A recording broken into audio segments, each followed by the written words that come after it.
Welcome to Nimmin Live, the #1 place on the internet to learn about YouTube, network with other content creators, and have an awesome time doing it. My name is Nick, and today I'm going to be answering your YouTube questions. So if you have a question about what it is that you are doing on YouTube, make sure that you put that question in the form that is down below in the description so that I can answer the questions in the order that they are received. And here's the thing, there are no stupid questions because there are tons of things involved when it comes to creating content for your YouTube channel.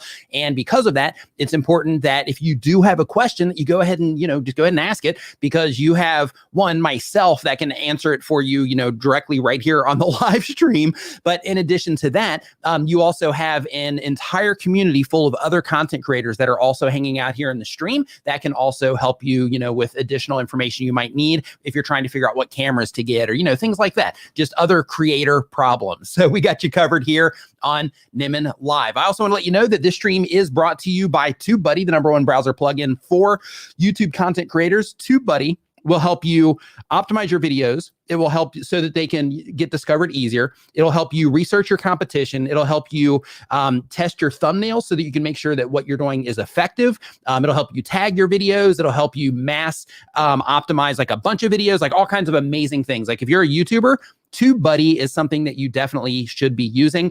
You can get that at TubeBuddy.com, or there's an affiliate link down in the description below. You can go to TubeBuddy.com/Nimmin and you can try it out for free. Now, look, as a heads up, if you are not a TubeBuddy user right now, they do have a Black Friday thing going on, and I think that that's still going on.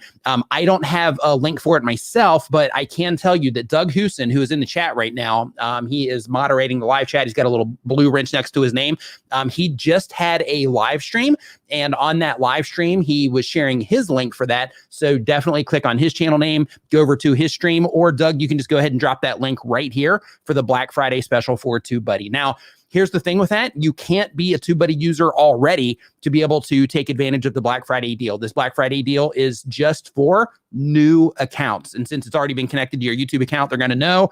So just as a heads up, the Black Friday deal is just for new YouTube accounts. I also want to let you know, this stream is co-sponsored by StreamYard. StreamYard is what I'm live streaming this with. I live stream here with StreamYard every single Saturday because, one, it's extremely effective for me. It's super easy to use. I don't have any issues with it. I had a problem last Saturday, but that was my internet. It wasn't StreamYard. But it makes it really easy for me to bring on guests and things like that. But StreamYard is the easiest live streaming platform that you'll ever use on the face of the planet.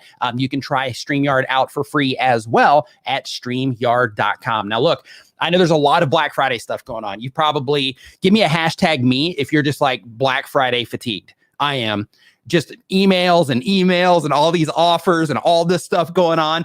So I'm actually doing an anti-Black Friday thing for you guys where I'm just giving you some stuff. So I'm going to be telling you where you can get that stuff here a little bit later in the stream. Hint, hint, down in the video description. Just a few things. Just my way of saying, thanks to you and not trying to, necessarily sell you anything here during the stream today to give you a little bit of a Black Friday, Cyber Monday break here on Nimmin Live. So we can keep it all about YouTube in this situation. But with that said, I do want to tell you that Doug's live stream that he just did, he also has some deals in there from Vigard, who edits my videos. And I'm sure Vigard might have some information on his channel as well. He's also got a discount in there for Roberto Blake's YouTube starter kit and a bunch of other things as well. So definitely make sure that you check out Doug's video. Doug, feel free to drop any of those links here that you want to in the chat so that, people can know where to find this stuff. Okay. Now that we got the intro stuff out of the way, how's everybody been? Have you had a good week? Has this been a good week for you? I know that I've had a good week. Been been a little bit busy, but been okay, for the most part, and just kind of moving forward, trying to continue to get things done. And I hope that you've had an awesome week as well. And today, if you're just joining us, I'm going to be answering your YouTube questions. So already we've got a handful of questions down here in the form. I have the form right here in front of me, and it's free. You don't have to pay any money or anything to get your question answered, but you do have to get it in the form in time so that, by the time the stream runs out of time, by the time I'm done with the stream, hopefully we can get to your question. And they're starting to come in fast. So if you have a question, make sure you get it in there. I'm also going to pull some out of the chat here just randomly as well, but it's not going to be for ones that are like, hey, answer my question. It's going to be more ones that I just happen to notice in the chat as well. And I'm here getting everything all set up here for myself so I can make sure that my display is all taken care of. Let's go to right 2/3 for that one.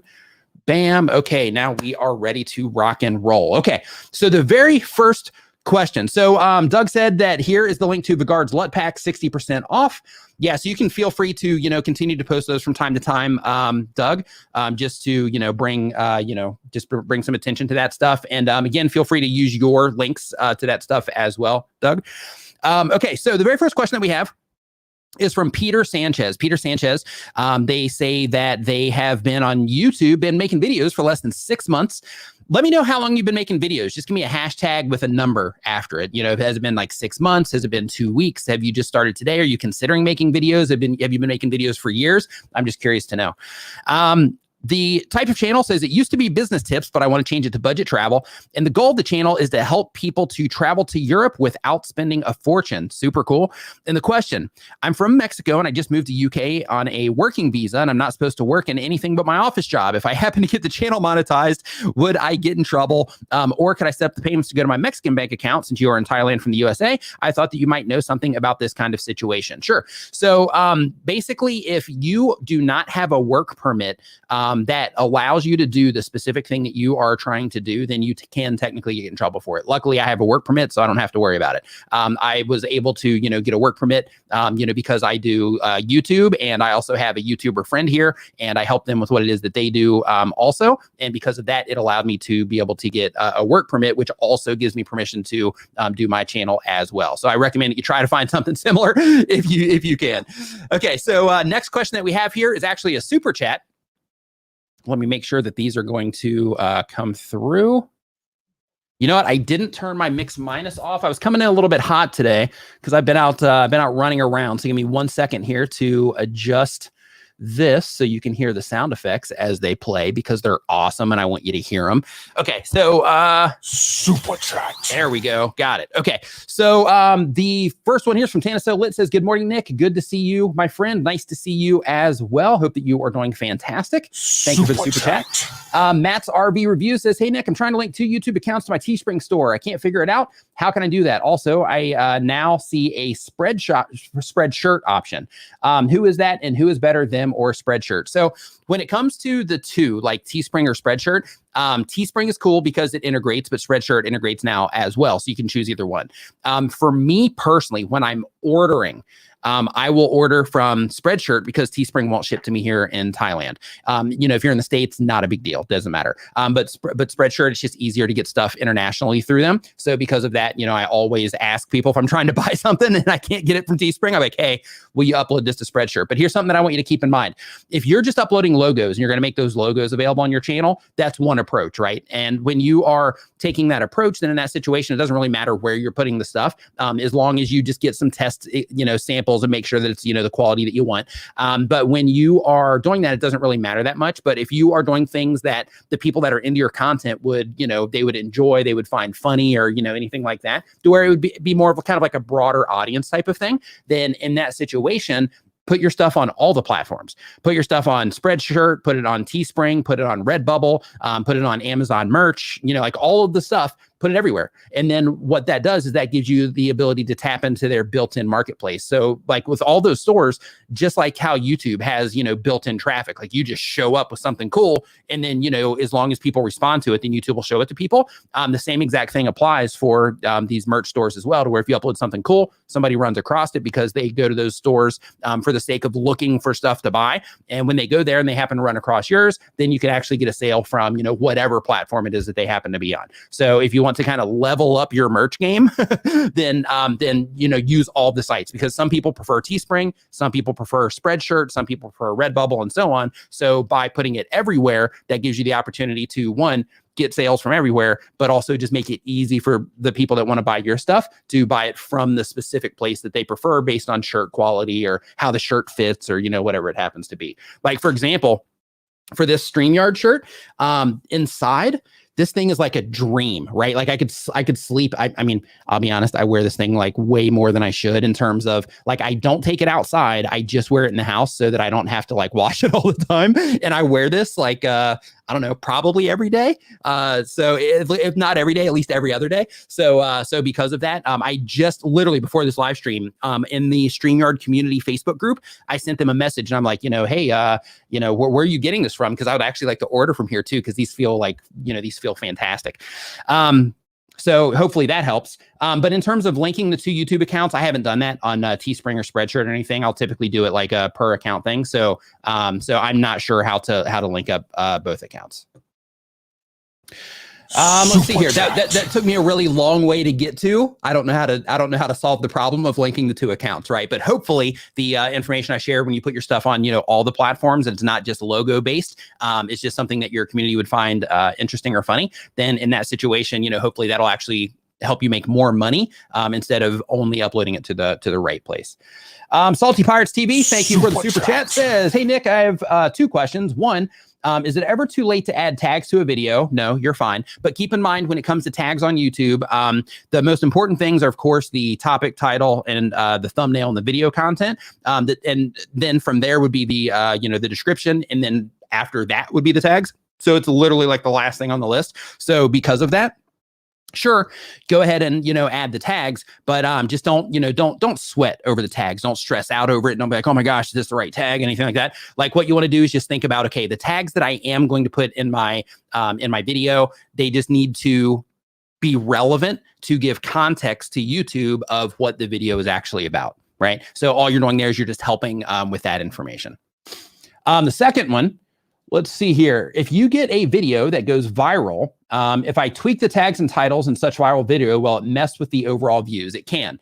So here's the thing. When you start messing with like titles and thumbnails, the things that actually make people click, you can make a change to that. And that change, either in the title or the thumbnail, that change can cause people to react to that in a different way when it's presented to them on the platform. So because of that, when you do make a change to your title or your thumbnail or both, then what you're doing is you are modifying the potential reaction that somebody might have when they see it on the platform. So because of that, if you do it in a way that's helpful, then it'll help the video do better. But if you do it in a way that that isn't helpful and it kind of works against you or turns people off, or you capitalize the wrong thing and it focuses their attention on that or whatever it happens to be, then in that situation, it can work against you. So, because of that, if you have a video taken off, I actually recommend in that situation that you just kind of embrace that and ride it. And instead of thinking like, okay, how do I keep tweaking this video to try to get it to do better? Instead of that, I would think, what video do I need to make like very soon in order to follow this video up with another really good video that the people that are watching this video would also really enjoy. Like that's the approach that I would recommend that you take instead of trying to, tweak the video that's already performing awesomely. Super chat. Taylor Hand Vlog says, good morning. Nice. I am in Newfoundland, Canada. Does YouTube pay Canada money?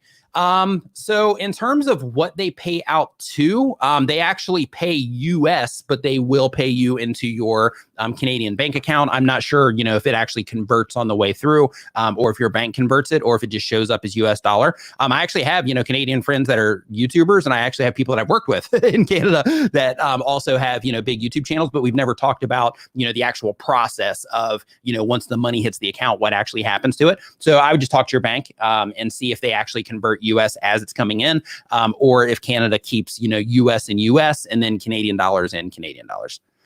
So I know some countries, they all do it differently.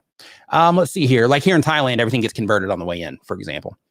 Let's see here. Next up, we've got Sadiq Lens. Sadiq's Lens. I hope I'm saying that right. I apologize if not. Says, is it safe to do with the audience? With the audience gain kind of website. Is it safe to do with the audience gain kind of website service providers to help you get watch hours organically as they claim? No, don't do that. Basically what you want to do is when it comes to YouTube, the last thing that you want to do is hire a service that can potentially harm your channel. So a lot of these services, right? Because think about it, they're a company, they're trying to get a profit. So a lot of these services, they have all this stuff just kind of automated. So you place the order, and then after you place that order, then they put their bots to work on doing whatever it is that they do, or they use whatever practices that they use to basically inflate your view counts or your subscriber counts or whatever, but the people that they're actually, or the fake accounts that they're actually putting you in front of, or the people that they're putting you in front of might not be, and typically are not, the right type of viewers that you actually want from your channel, the right demographics, or the people that are even interested in what it is that you're doing. So I recommend that everybody avoid all of those services at all costs. Hopefully that answered your question in a not too harsh way. Okay, so let's see here. Next up on our list, we've got Cam Hassan. Thank you for the super chat there. Says, hey, Nick, my revenue was £5, 5,000 pounds, £5 till last month with 117 views, but this month it went down to 1,500. Any idea what this is happening? My views went up. Okay, so basically what's happened is just, the inventory of ads that were being shown on your specific channel has went down, or your monetized playbacks has went down. So you can go into your stats and you can actually see for your monetized playbacks, you'll be able to see now compared to previously when the channel was doing better, in terms of the amount of money that you're pulling from ads. So basically what happens is, either the ad rates go down, or the inventory for the ad rates go down, or your monetized playbacks go down. That sort of thing is what typically causes a drop in ad revenue. Okay, let me, there's one more that came through and I want to make sure here really quick that I get it answered, because it popped up and then it slipped through really quick. Let's see, we got Taylor Han. Okay, so the Elliott family of 7 says, good morning, Nick. Good morning, Elliott family of 7, and everybody else that's watching. I hope that you're starting your Saturday off right, or you're ending your Saturday off right, whichever it is based on where you're at. Says, good morning, Nick. Is it better to post at the same time daily, or at the peak time suggested by vidIQ and YouTube? So what I would recommend is that you think of the possible viewing patterns of the people that you're trying to reach. And typically, in order to accurately do that, you can use YouTube's information to tell you the best time to post. So TubeBuddy has that as well in terms of the best time to post. YouTube has it now. vidIQ has it now.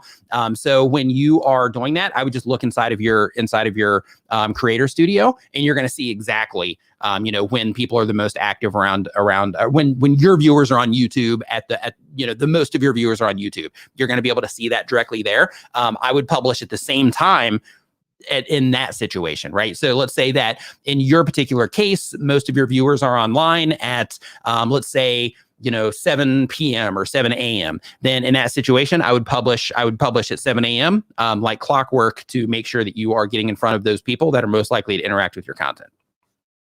And when you're doing that, you want to make sure that you're thinking of things like that. Like, okay, the people, like when you're for everybody here, like when you are putting your YouTube channel together and you're thinking to yourself, like, okay, when should I publish my content? Just think about the viewing patterns, or the possible viewing patterns of the people you're trying to reach. For example, if you're trying to reach single parents, then you probably wouldn't want to post while they would be most likely to be awake getting their kids ready for school and things like that, because they just don't have the time to watch at that time. So because of that, you would want to think, okay, well, when would they most likely have the time to watch during the day? And I'm going to try to publish around that time so that, I have a better chance of actually reaching the people that I'm actually trying to reach. So, keep those types of things in mind when you are, deciding on when it is that you're going to publish. Let's see here. Kara Production, relaxing music and video meditation. Thank you for the super chat. I appreciate it. And Sadiq Lynn says, today I completed 1,000 subscribers in 3 months of time since I started off. I did use a bit of Google ads to get the push. Do I continue to use Google ads? First off, high five and fist bump to you for crossing 1,000. But two, one thing that I want you to experiment with is actually stop the ads just for a little bit and see what happens with the channel. So if you stop the ads and nothing happens with the channel in terms of like no gain, to where it's like turn off the ads and then everything just kind of goes like this, then in that situation, you need to start working on the organic approach that I'm always talking about. And what that means is you need to start working on, learning how to make better thumbnails and make better content so that YouTube will actually show your content to people organically. And the reason that that's important is because it doesn't matter how much money you throw at it, how many subscribers you've gained from throwing money at it. What matters is when you turn all that off and your video shows up on somebody's homepage, even if you don't turn it off. What matters is if your video shows up on somebody's homepage, does the people that you're trying to reach, do they click on it or not? If the answer is no, then you're going to quickly find out when you turn off your ads. And then if they do click on it, once they come in and watch your video, how long are they watching your video for? Are they sharing it with people? Are they subscribing because of it? Are they giving you a thumbs up? Are they interacting with you and leaving comments and things like that? If the answer is no, then that's the stuff that you got to work on, and spending ads isn't going to do nothing but inflate your numbers. It's not going to create like a good audience for you. But if you turn the ads off and everything's smooth sailing, you still continue to grow and things like that, then you can experiment with running ads and testing different ads and things like that if you choose to, because you have developed that ability to know what it is that your audience wants from you. You develop the ability to target your ads correctly. And because of that, you can make, ads part of what it is that you're doing. But the very core of that is you have to make sure that you're able to get organic results first, because if not, then you're just not going to be able to get people back into your channel, which is not what you want. Let's see here. So the next question that we have here, and I saw the super chat come in from Renee Ritchie. Let me answer one question here out of the form real quick, and then we're going to get right into that. Give me 1 second here. The next question is from Peter Sanchez. Peter Sanchez says, we already answered Peter's question. Okay, so next on our list, we've got Rose's Music. Rose's Music says they have a music channel. Goal of the channel is to share my talent and show my love of music. The question: how do I turn viewers into subscribers? Is a channel trailer good? So a channel trailer is good because a channel trailer gives you the opportunity to give insights into the people that would hit your channel page, but it's not required. But it is something that can definitely give insights into people when they do land on your channel page. But in terms of getting people to subscribe, as a music channel, the way that you get people to subscribe is by having awesome music, right? And as the right people that get into your music start to find it, then they're going to subscribe. So I listen to YouTube music constantly. So I'm always looking for new music to listen to. I listen to relaxation stuff and meditation stuff. I'll listen to trap music. I'll listen to, classic rock. I'll listen to, all kinds of different stuff. And I'll also listen to just random creators that I happen to run across. But when I'm doing that, my personal choice on to subscribe or not is how good the music is. If the music's awesome and I was like, wow, that was fantastic, then I'll subscribe because I want to come back and get more. So if it's just kind of like, then in that situation, I won't subscribe. And that's just because I know that, I probably, won't come back on a regular basis and watch that or listen to it, because there's just so many amazing musicians out there. And that particular one wasn't the right vibe for me. It might be the vibe for others, but it just wasn't the right vibe for me. And therefore, I didn't, I wouldn't subscribe to it for that particular reason. So if you want to increase your subscribers as a music channel, then one, you got to focus on discovery. Like, how are you actually getting people to the channel? And two, you have to just be awesome at what it is that you do. Let's see here. Buddha Slim. Super chat. Super sticker. Thank you for the super sticker. I appreciate it.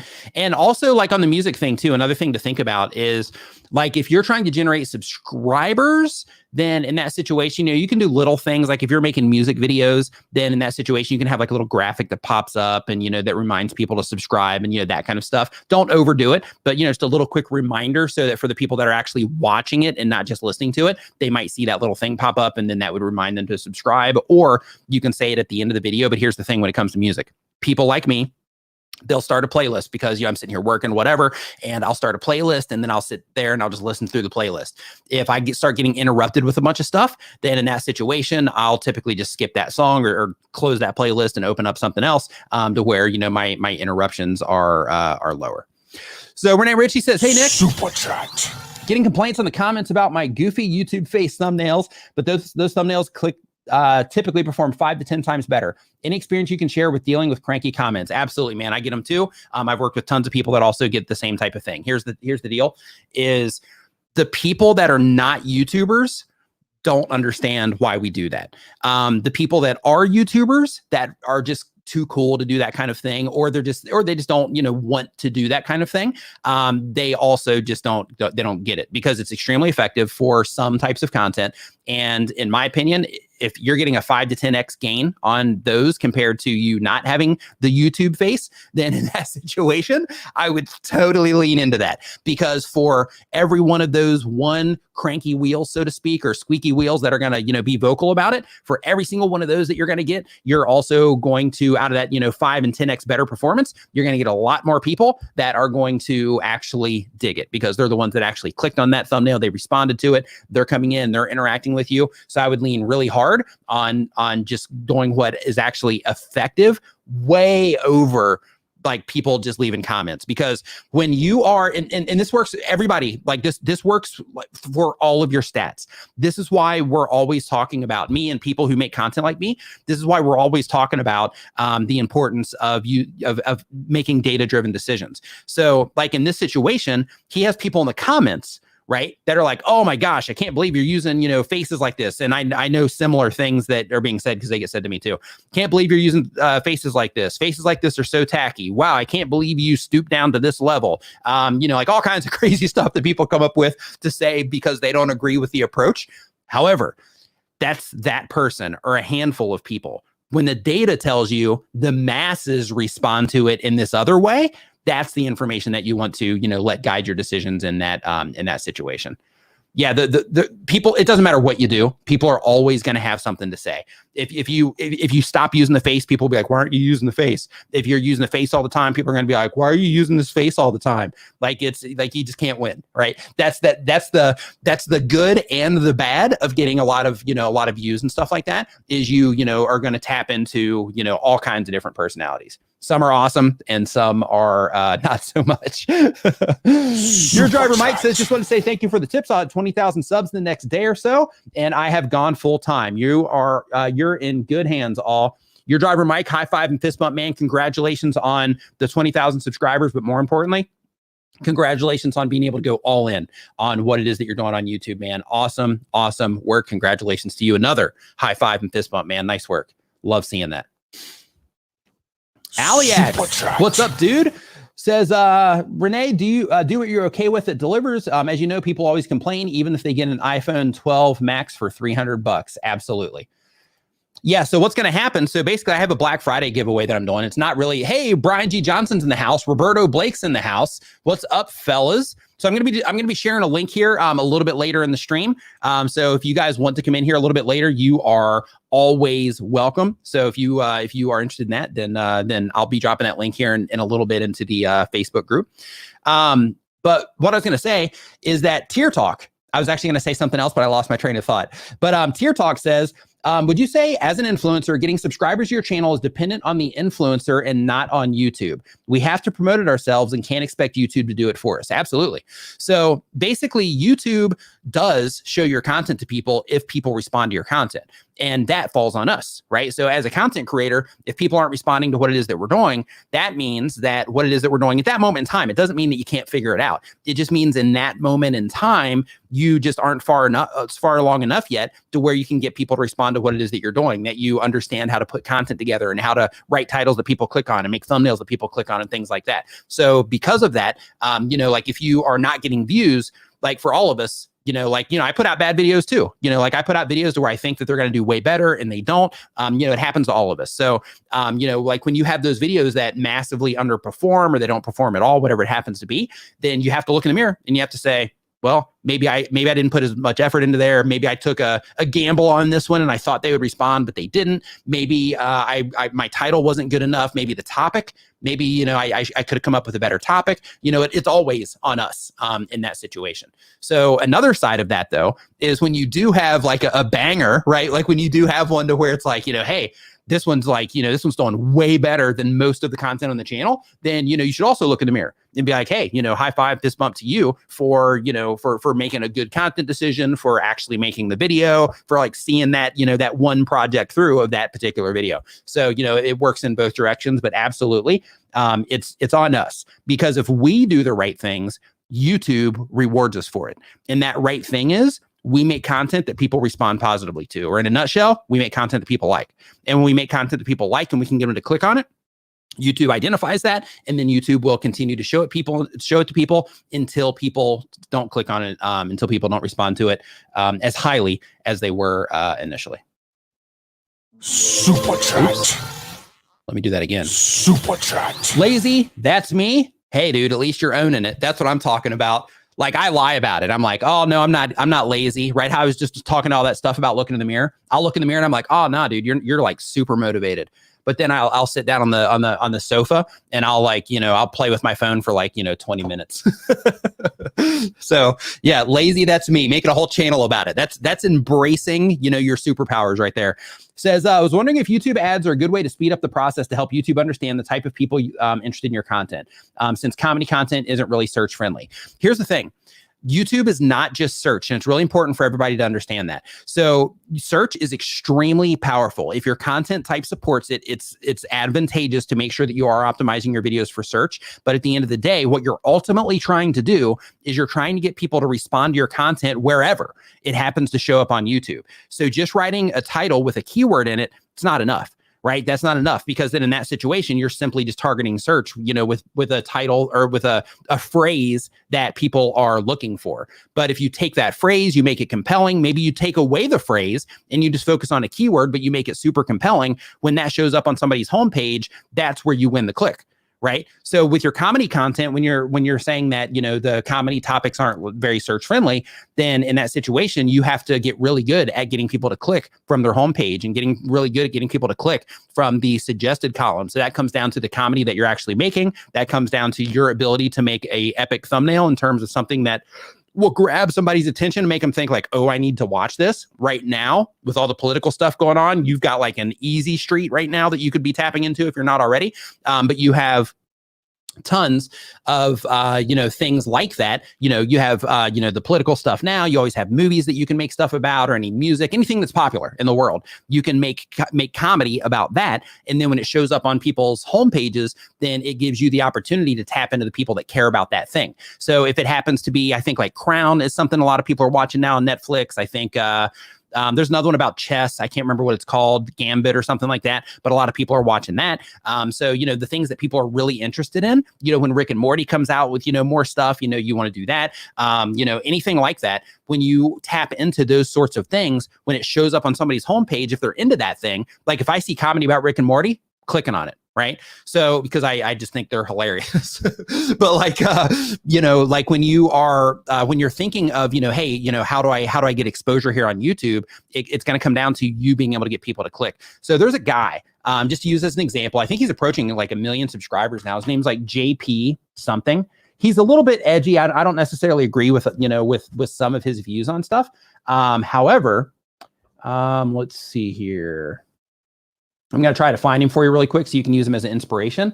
Awaken with JP. Super funny. So like on his channel, like I follow him because he does like, he makes fun of like, like self-help stuff, and he makes fun of like, like meditation and like the whole new age thing and stuff like that. But he's like a super healthy dude. You can tell that he like actually takes care of himself. Like his approach is extremely sarcastic, but he's really funny. But he's been riding this political thing like crazy, and his channel's just on fire. But basically, the channel's called Awaken with JP. Go look at his channel and kind of use him and how he's writing his titles and what he's doing in his thumbnails and things like that as inspiration for what it is that you're doing, because what he's doing is working for the comedy audience. And I guarantee you that, the 90,000 views that he's gotten on his latest video in the last day did not come from search traffic. So, because of that, that's the type of thing that you have to think about as a comedy channel. Urban Explorer, you changed your profile icon, man. I didn't even recognize you. Did you lose some weight? Did you change your hair? Is it the glasses? It must be the hat. That's what it is. It's the hat. Okay, so Urban Explorer says, thanks for all the help. YouTube has now turned into a van build business. I've gone from one guy to now looking for a garage to hire people. It's gone crazy, and all from YouTube content. Neil, man, I love hearing that, dude. High five and fist bump to you. Absolutely love hearing that. Nice work, man. Survival preparedness for beginners says, thanks to you for sharing all your knowledge with us. I just had 1,000 subscribers this past week. High five and fist bump to you for crossing the 1,000 subscriber milestone. Absolutely love it. Monetization, here you come. Absolutely love it. Okay, so the next question that we have here, I'm just going to refresh to make sure that I didn't miss any. And really quick, and this is probably going to cause people to actually leave, but just make sure you come back. If you click off, make sure you come back, or just leave this playing in the background. That would be awesome. I mean, I'm going to be giving you some stuff, so at least leave this playing while you're going to get it. But basically, everybody's doing Black Friday stuff, and everybody's trying to sell you stuff and all of that. And I'm guilty as well. Like I shared some stuff about AppSumo. I shared some stuff, on Twitter about, some stuff that was going on for Black Friday. I'm just as guilty as well. But I'm going kind of like anti-Black Friday for the live stream today, and I want to give you some stuff. So right now there, if you look, it's probably going to be like around here right now on the screen. But if you look at that, you're going to see like a little subscribe button, right? So it's like a little subscribe thing. And that basically just gives you one opportunity and one more opportunity to be able to get people to actually click on that thing, or at least remind them to subscribe to your channel. You're going to get that for free. It's actually a pack of them, so different colors and stuff, so you can use whatever you want. There's a live stream kit as well. So if you're a live streamer, you can actually load some of these graphics up and you can create like a full, scene out of it. But even if you're using like StreamYard, for example, you can still use like the thanks for watching, the be right back, and the stream is over videos that you can use, even in StreamYard. And there's also a subscribe animation to where it's going to, open up and pop up and be animated on your screen. Now, as a heads up, since I'm giving you this stuff, I'm not offering support in terms of like, how do you use this and how do you do it? YouTube is here, Google's here, figure it out, right? So if you can't figure it out, just use those. But on the subscribe animation, for you mobile content creators, just in case it doesn't work inside of your mobile app, whatever it is that you use to edit your videos, just in case, I also put an actual transparent PNG in there for you as well, so that you can get that. But basically, all you have to do is go to bestcreatortools.com. That's my website that I built for you guys. So you don't have to waste time using stuff that sucks. But bestcreatortools.com/Black Friday. So I'm going to drop this in the chat right now for you. And feel free to head over there and download those 3 things. And this link is going to expire. If you're watching this on the replay, you can still get it. But this link is going to expire on Monday morning. So basically you have today, tomorrow, and then it's done. So if you're watching this on the replay, you've got, just a little bit of time before this expires. So just head over there. You can download those and use them in any way that you want to. There's no, just don't like sell them or anything like that, but you can use them in any way that you want to. Let's see here. So Project Relax and Meditate says the subscribe animation doesn't work in VLC. It's not meant to work in VLC. They're made for video editing software. So if you pull them into video editing software, they'll work. So basically, it's not something that you play. It's something that you use. So it's not something that you play and watch. It's something that you actually use. You import it into your video software, and then you overlay it on whatever tracks. And it has transparency. So if you're in Vegas, if you're using Vegas or Vegas Pro, then you're actually going to have to right-click it, and then you're going to have to change the alpha channel on it to straight unmatted, and then you'll be able to see through it. Premiere Pro users can just drop it right in. It automatically removes the background for you inside of that. So, but anyway, all that is free, and you can have that for free as my anti-Black Friday deal. Anti-Black Friday deal that's free. It's all free. Okay. So next question that we have here on the list is from, let's see here, Mike's Auto Detailing. Mike's Auto Detailing says they've been on YouTube for less than a year. It's an auto detailing channel. The goal of the channel is to monetize, then go from there. And the question, I've been using StreamYard and started doing interviews, Q&A. My question is, does the guest need to have an account to get invited in? No, they don't have to have an account. They just need to have the link, and then that link will bring them in. Also, if I'm using my iPad to stream, any tips to make it easier? Seems like it's computer friendly. Thanks, Nick, for everything that you do for us. So if you're doing it from an iPad, just make sure that it's stationary, because if it's not stationary, then it's going to be moving all over the place. So try to put your iPad on like a stand or something. When you do that, also instead of using the vertical version, make sure that you are horizontal with the view that you have for that. And then, so basically just stabilize it, make sure that it's horizontal, and then you'll be good to go. In addition to that, just as a heads up, you can also connect like cameras to iPads. So if you're doing this on an iPad specifically, then you can actually connect cameras to these now. So my brother, if you look for D Nimmin on YouTube, which you're familiar with D, if you look for him on YouTube, he actually has a video, I think Doug does as well, on how to connect a camera, like a real camera or a webcam or whatever, to your iPad. And then that way you can control it on your iPad, but then you can have your camera, kind of like I do, to where it's placed over here, and then you can actually control the whole thing on your iPad. So hopefully that helps. Let's see here. If you need, Mike, in this situation, since it is like StreamYard specific and you are like in the community and stuff, if you have any problems with trying to figure that out, just hit me up on like Twitter or something, and I'll try to help you through it. Combat Craig says they've been on YouTube 1 year or more. The type of channel is information for disabled veterans. The goal of the channel is to educate veterans about VA disability process. And the question, should I continue doing longer live streams, or is it better to do shorter, more precise videos? Test it. See what your audience enjoys. If your audience enjoys longer stuff, do longer stuff. If they enjoy shorter stuff, do shorter stuff. If some of your audience enjoys longer stuff, some of your audience enjoys shorter stuff, then you can kind of mix it up. And then the people that enjoy the longer stuff will hang out for that. The people that enjoy the shorter stuff will click and watch that. If you're enjoying the show, remember to give it a thumbs up and share it with a friend right now. So I saw somebody, what was it? I can't remember the actual channel, but I was hanging out in a live stream on YouTube, and the guy had like a whiskey cam. He was doing tech stuff. I can't remember his name though, but he had a whiskey cam, and I was talking to somebody in the chat, and they said that I should do like a coffee cam, just like an overhead shot or kind of like an angled thing of the coffee. And I was thinking like, yeah, it's a really good idea. But unfortunately, when you drink coffee, it just doesn't, it's not as clean as whiskey, and it looks a little bit gross. So I was like, yeah, you know what? It's a good idea, but you know, with coffee, probably not the best. Okay. So Buddha Slim says, I've been on YouTube for 5 months, almost at 4,000 subscribers. I'm a reaction channel, feeling like I'm coming to a plateau. Any tips? Absolutely. So 5 months, 4,000 subscribers. First off, I want to tell you that you're doing awesome. Second, compared to, most content creators. So first that, right? So you're doing great. Second, what you need to do is, now that you have that activity happening on your channel, if you're not already, get very familiar with your YouTube analytics, because what you want to do if you're starting to plateau is you want to go in, you want to start looking at the stats of all of your content.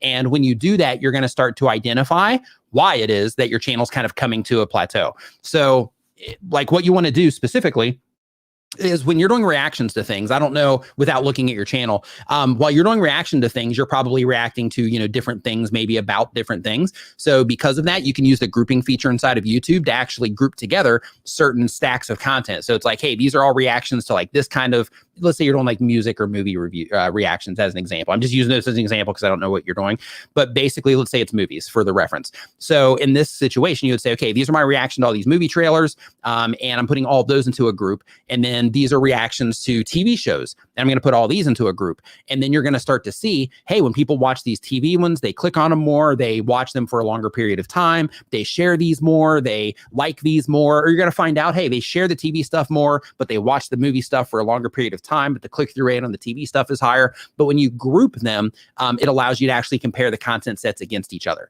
So, I would definitely do that sort of thing to make sure that you're making the right content decisions, because with reaction type content, as long as you can keep making the right content decisions, you should not plateau. You should just keep on, you should keep on trucking along. So your stats is definitely going to be the answer to your question. So what I would do is I would, one, watch tons of videos on YouTube on how to actually use your analytics. I think Brian G. Johnson has a specific analytics video, and I know Roberto Blake does as well. So watch both of those. And if not, just look for, how to use YouTube analytics on YouTube. And then, you'll have a bunch of videos pop up that will, kind of walk you through the process. But the idea is, at one point, your channel was performing a certain way. Now it's not. So if you dig into your stats, you're going to be able to find out why. So one thing that can happen is, let's say that you had like one piece of content you put out and people like really responded to that piece of content. They watched it for a long period of time. They're clicking on it a lot. They're sharing it, that kind of stuff. And it ended up being suggested next to another video that's like similar in topic or something like that. And then let's say, because people just slowly over time stop responding to that video, if you were getting a lot of traffic from that video or a few other videos, then if people stop responding to it from those specific videos, then that can also dry up your traffic source, for lack of a better way to say it. It can dry up your traffic source from those particular videos to where it can, cause the channel to kind of decrease a little bit as well. So because of that, if you dig into your stats, you're going to be able to find that out. So for that specifically, what you want to do in that situation, if you're looking to see where the traffic's coming from and where you might have taken that loss, then you want to go into your creator studio, go into your analytics, and then you want to go look at your traffic sources. And then when you see your traffic sources, then you're going to get information. And don't just look at the quick view that they give you. Click into the see more, and then you're going to get detailed information about your traffic sources. And you can do the same thing there with when you put the groups together, to where you can actually group them together, see where the traffic was coming from before, where it's coming from now, and then you'll be able to clearly see what's happening with your channel so that you can adjust accordingly. Let's see here. Jose Views. Welcome to the Nimminati. Welcome to the Nimminati. Make sure next time you're on Facebook, you look for the members only Facebook group. Actually, just go to the members only videos on the channel. There's a link, a direct link down in the description below that will take you right into the group. So next question and make sure that you fill out everything on the way in too, because some people are not filling out the information on the way in and I delete it. Because if the questions aren't filled out, I'm just like, okay, nope, that somebody is just trying to get in. And I don't let those people in. So just make sure that you fill out everything on the way out, because that's how I verify that you're a member on the way in. Let's see here. Next question that we have is from, hold on, let me make sure that I answered this last one. The live streams. Okay. So then this next one here is from Beyblade Dad. Maybe that's the way you say it. And Beyblade Dad says that the channel's focused on anime, Beyblade Burst, okay, using and collecting battle spin tops.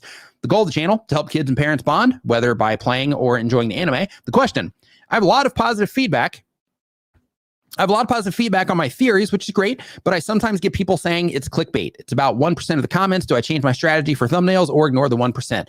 So we were talking about this earlier when Renee Ritchie was asking a similar question about his like YouTube face. Because, if he does the surprise thing, people respond to it in terms of clicking on it more, but then he might get a little bit of slack in the comments. So what I encourage you to do is something similar to where you just look at your data and say, okay, well, there might be some people that are like, this wasn't really what I expected. But then, what does the data say?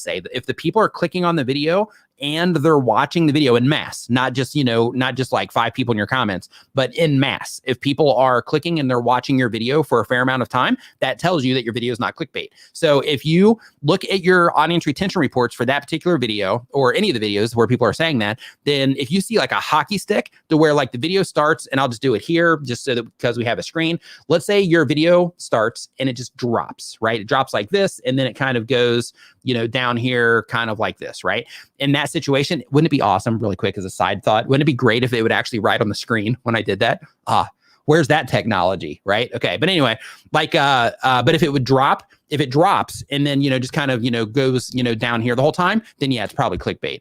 In terms of clickbait, like they expect something completely different than what you're giving them. But being compelling is not clickbait. What that is that's being effective, right? Because a lot of people might think that like they'll say clickbait, but what they actually mean is like, I clicked on this and, like I you got me, right? It's kind of what they're saying in that situation. But if it's misleading, then your audience retention reports will tell you that it's misleading. And you'll also know because the videos won't perform that great either. So if it's misleading because of that drop that happens, then YouTube identifies that as clickbait. And then because of that, the videos typically don't perform as well. So if your videos are not getting views or anything like that, then that could be why. But you can look for yourself and you'll be able to see it in your audience retention reports. Welcome to the Nimminati. TNG Animations, welcome to the Nimminati. Make sure next time you're on Facebook, you look for the Nimminati only. Man, talk about like muscle memory. I keep saying that. Don't listen to me. Don't listen to that. Just go into the members only videos here on the channel, and there is a direct link to that Facebook group in the description of those videos. And just make sure you fill out all the information on the way in so that I can verify that you are a member. Looking forward to seeing you in the group. Nairi Squires says, thank you for all your support and the free stuff. My pleasure. Glad that you enjoy the free stuff and that you enjoy the content, Nairi, as always. And if you're just joining us, I just want to give you a heads up that we are doing an anti-Black Friday to kind of give people a break on all the Black Friday stuff that's going on. With that anti-Black Friday, even though we are occasionally posting some Black Friday deals in the chat here for content creators specifically, if you go to bestcreatortools.com/Black Friday. You have a subscribe animation in there that you can use in your videos for free. We made that. You have a live stream kit that I had made for Tuber Tools. I actually have a whole bunch of them that we just haven't loaded in there yet. And I have a subscribe watermark like you'll see right down here in the corner of the video that just reminds people to subscribe when they see it. And it's all 100% free for you, just as an appreciation for, you hanging out in the stream and, watching the videos and, all that good stuff. So thank you. And that is our anti-Black Friday promotion today. Superchat. K Coaching says, I have 331 subs. It's a business channel. How do I grow it? I don't get a lot of views. K Coaching. So when it comes to growing a business channel, One is the very first thing is that you shouldn't be focused on your subscriber count. You should be focused on the business that it's driving. So I had a friend of mine. I was at Social Media Marketing World doing a presentation there, and I had a friend of mine come up. He was also a presenter there. And you're in the coaching space, so you might relate to this. But he he comes up to me and he's like, hey Nick, I've been on YouTube now for 6 months, and I'm like really trying to use it right and all this stuff, and I want to get more subscribers. Is there anything that I can do to get more subscribers? And I asked him, I was like, why do you have a YouTube channel? Like, what's the reason that you have your YouTube channel? And he's like, to grow my business, to bring attention to my business. And the thing that I asked him is, I was like, well, is it growing your business? He's like, yeah, I'm crushing it. It's like, I'm getting so much traffic from YouTube, so much business from YouTube. It's fantastic. And I was like, well, why are you focused on your sub count then? Right? Like the thing to focus on as a business channel is view count. Because if you get the views, then in that situation, that's more people that are going to see your stuff. And then, of course, converting those views into actual business. So because of that, one, I wouldn't even worry about your sub count. Of course, the sub is something that shows people, appreciate your content, that they want more of it. But the way that YouTube works, even when people don't subscribe, as long as they keep interacting with your content, YouTube's just going to keep showing them the content anyway. So then it comes down to you being able to get them to click when your videos show up on their home pages, when they show up next to other videos on YouTube as well. So if your channel needs to grow, then what you need to do as a coach is you need to learn how to get people to click on what it is that you're doing, learn how to make topics on videos that they care about. Like, I don't know how the approach that you're taking. Some people, and I'm not saying you, but some people take the approach of, I'm going to make a channel and like every video is going to be talking about like how awesome my coaching services are, how awesome my, the stuff that I'm doing is, and it's all going to be like a flex. But in reality, the way that you really drive business from YouTube is by adding value to the viewers, because everything is about the viewer on YouTube. And the more that you can give to the viewers, the more that you get rewarded for it in terms of subscribers, view counts, actually driving them over to your channel or to your, to your website or however it is that you're getting them over, off of YouTube. But the more value that you add to the viewers, the better of the return that you get. But at the end of the day, you're a coach. And since you're a coach, you are, you're probably focused on like the coaching side of things. But when it comes to YouTube, YouTube can be an asset, and I can't even put it into words how big of an asset YouTube can be for you as a coach. Like, I can't as a coach, YouTube can be a massive asset for you. But what you have to do is you have to look at YouTube, you have to take that business hat, and you have to say, okay, I'm applying my business knowledge to what it is I'm doing on YouTube, but I also need to be a creator. I need to be a content creator. I need to think like, okay, when I'm putting this content together, how is a viewer going to respond to like every minute of this video that I'm putting together? When they see my thumbnail show up on a homepage, exactly what is it that is going to make that target person that I'm trying to reach? Exactly what is it that is going to make them stop and look at that thumbnail? What is it that's going to make them click on it? Same thing with your title. Exactly what is it about this title? I'm not just writing a title on like, how to, I'm not sure what type of coaching you do, but I'll just pretend it's life coaching. So instead of doing like, like how to, organize your life and just kind of like going after that, you got to think, how can I really tap into the things that the people that are going to be consuming my content, the things that I coach people with, the things that I coach people through? What is it that I can kind of leverage on them in terms of the things that they actually care about, the reasons that they come to me for the coaching? How can I lean on that type of stuff to get people to click? So instead of it being, how to organize your life, it can be something like, off the top of my head, instead of how to organize your life, it would be something like, these 3 things will change. This title is going to be too long, so you'd have to workshop this one a bit, but it'd be like these 3 things will change the way you fill in the blank. And the idea there is that what you're trying to do is you're trying to grab their attention and then get them to click based on the things that they care about, not necessarily just using like a phrase to say like, this is what the video is about, right? So dig really hard. Like when you have your conversations, another thing too, and for all of you people that have never done any type of like coaching or consulting or anything, like this is some interesting insight that you're going to get from this. But basically, when you are putting your titles and your thumbnails together, like when you do your coaching calls, I'm assuming that you're probably asking people deeper questions about, the reasons that they're reaching out to you and exactly what it is that they're trying to accomplish. And if they, could paint a perfect picture of, how their life would be or whatever it is that you're helping them through, what would that look like in X amount of time and things like that. So all of that information that you've collected over the time of your career as a coach, use it. Use it against the people that you're trying to reach. And I don't mean against them, but I mean that's the stuff that you're going to use in order to get them to actually click on what it is that you're doing, because you're going to be able to reach them at a deeper level, because as a coach, you understand the people that you're trying to help way more than a lot of the other people that are going to be trying to grab their attention. So because of that, that's the type of thing that you want to make sure that you're using when you are, getting people to click. And in addition to that, be very, very attentive to how your viewers are responding to your videos. And what I mean by that is, a part of being a creator, that's what I mean by, you got to put that content creator hat on. A part of being a content creator is also going into your stats, paying attention to how people are responding to your content. So spend a lot of time fine tuning exactly what it is that you're doing on your videos based on how people are responding to them through your audience retention. And I know that was a very long answer, but hopefully that helped. Tube Spanner in the house. Super chat. What is up? Hope that you are doing fantastic. Danielle, thanks for coming by. She says, give us a tour of your gear. Does the panel with the colored lights fire a Death Star super laser? I told you not to tell anybody. I was like, hey, okay, Danielle, I'm going to tell you something here, but you have to promise me that you don't tell anybody. Last time we were on a call, I was like, please just don't tell anybody this. I actually have a Death Star laser button right here on my thing. Like I can just obliterate this place at the push of a button. And she's like, oh, I won't tell anybody. Here she is right now in the chat, dropping a super chat, a $50 super chat to bring tons of attention to it, telling the entire chat that I have that button right here on the desk. Great. Now I'm never going to be able to use it because then everybody will know who used it, even if they're evaporated. Great. Fantastic. I quit. No, I'm just kidding.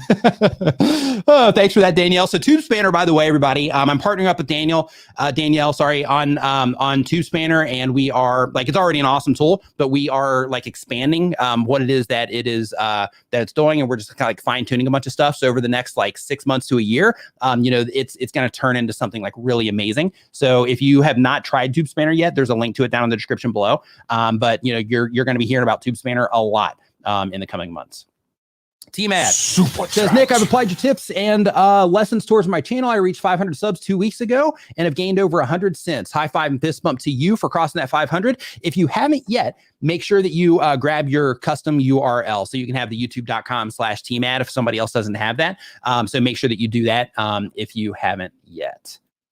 Okay, so next up on our list here from the forum is from Isha by Design. Isha by Design says it's a how-to and art channel. The goal of the channel is for fun and additional income. And the question is, any suggestions on how long I should keep my raw footage for? I have 38 episodes up and about 1 terabyte of video footage. So how does one deal with keeping all of that without going broke or buying new drives to store it? So you might have heard me talk from time to time about how important it is to try to generate some type of income off of your YouTube channel, because being a content creator can get expensive. This is one of the little unseen costs that people don't think about. Like, how do I actually archive my content? So some things that you can do is one, you can get you already have a Google account clearly, but you can get a Google Drive account. You can upload some of your content there. You can get a Dropbox account, upload your content there. You can get what's Microsoft's called? It's like a Microsoft One or something like that. I can't remember, but it's like a Microsoft something account, cloud something or other. But you can upload there as well when it comes to organizing your content.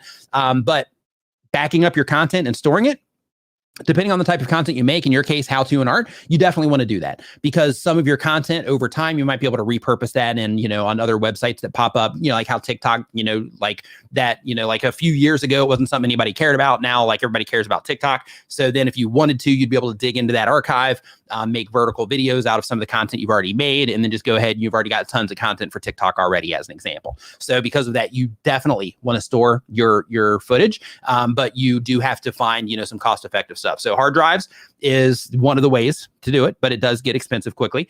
And then, of course, using some type of cloud storage. The thing that I don't like about cloud storage, is that with cloud storage, there's that thing to where it's man, I hope that my card doesn't expire and I forget, or I hope that, something weird doesn't happen to where I end up not, to where I forget to pay the bill or whatever it happens to be. And then, you might lose all the stuff that you have in the cloud. Now I know some of these places they have, like grace periods and stuff. And with some of them, you can actually do it for free as well, which is pretty cool. But they do have limits. So for example, I think I've got like a 4 or 5 terabyte account on Dropbox. And since I have that, then that gives me the option to, upload all kinds of different stuff that I work on. And I've got plenty of space for that. So what I recommend is just buy some big hard drives that's going to take you a while to fill. Because 38 videos, if you span that out over the course of, let's say like a while, even if you 10x that, you're still looking at 380 episodes. So out of that 380 episodes, you're looking at like 10 terabytes of data. These days, you can get 10 terabyte drives. It's going to cost you, several $100s, but you can get them. So it's just deciding on if you want to spend the money or if you want to lose the content that you have. Super chat. Astrotomic. Much cooler name the second time. Okay, Astrotomic says, is it normal that my audience retention rate drops at the beginning of my video? Most of my videos have audience retention rate of 50% plus. So, live streaming pros in the house. What is going on, guys? I hope that you are fantastic. Luria, it looks like. I hope that you are doing fantastic. So, everybody, if you are into live streaming, definitely check them out. Live streaming pros. I mean, how can you not, right? But if you're into live streaming, definitely check out their stuff. They run the show, so to speak, on live streaming content. So, if you want to know anything at all about live streaming, if you're a gamer, if you're a marketer, if you are just a content creator that goes live sometimes, you need to be following Live Streaming Pros because they have just a plethora of amazing content over there. But for Astrotomic, so basically the goal when your video opens is for it not to drop, right? So if you have a massive drop, then yeah, you need to work on your hook. You need to work at how your videos are starting and how people are responding to what's going on. The first things they see or the first things they hear or the combination of the two are the things that you really need to work on when your video first starts. If you have a little bit of a drop, and then, you grab their attention and then it, gets, then you have like a gradual fall off from there. That's fine. That's normal. But if you have a massive drop, then you definitely need to get to work on the front part of your video because people are, they're leaving in mass there and that's not what you want. Let's see here. Yelling and popping. Got it. Yelling and popping. Love it. Okay. So Yelling and popping says, is having a controversial channel of value that can't be monetized still worth it? Can vlogs be mixed with informative lifestyle vids or separate? So here's the thing. Absolutely. Like you can make a YouTube channel into anything that you want. Right? All the information that I share is to help people get what it is that they're wanting out of YouTube, which is typically views, subscribers, and money is typically what it is. And that money can come in a bunch of different forms, either sponsorships or driving traffic to a website or whatever it happens to be. But basically, those are the things that people are trying to get, and they're typically trying to get it quickly because, a lot of us don't want to, wait and make a bunch of mistakes along the way. So because of that, I recommend that people, take, for example, you're like, vlogs mixed with informative lifestyle vids plus controversial stuff. All of that's probably wrapped a little bit into, lifestyle anyway, and into the vlog as well. So I think what you're doing is probably okay in terms of the crossover. But typically, what you want to do is you want to think of the people that I'm trying to reach.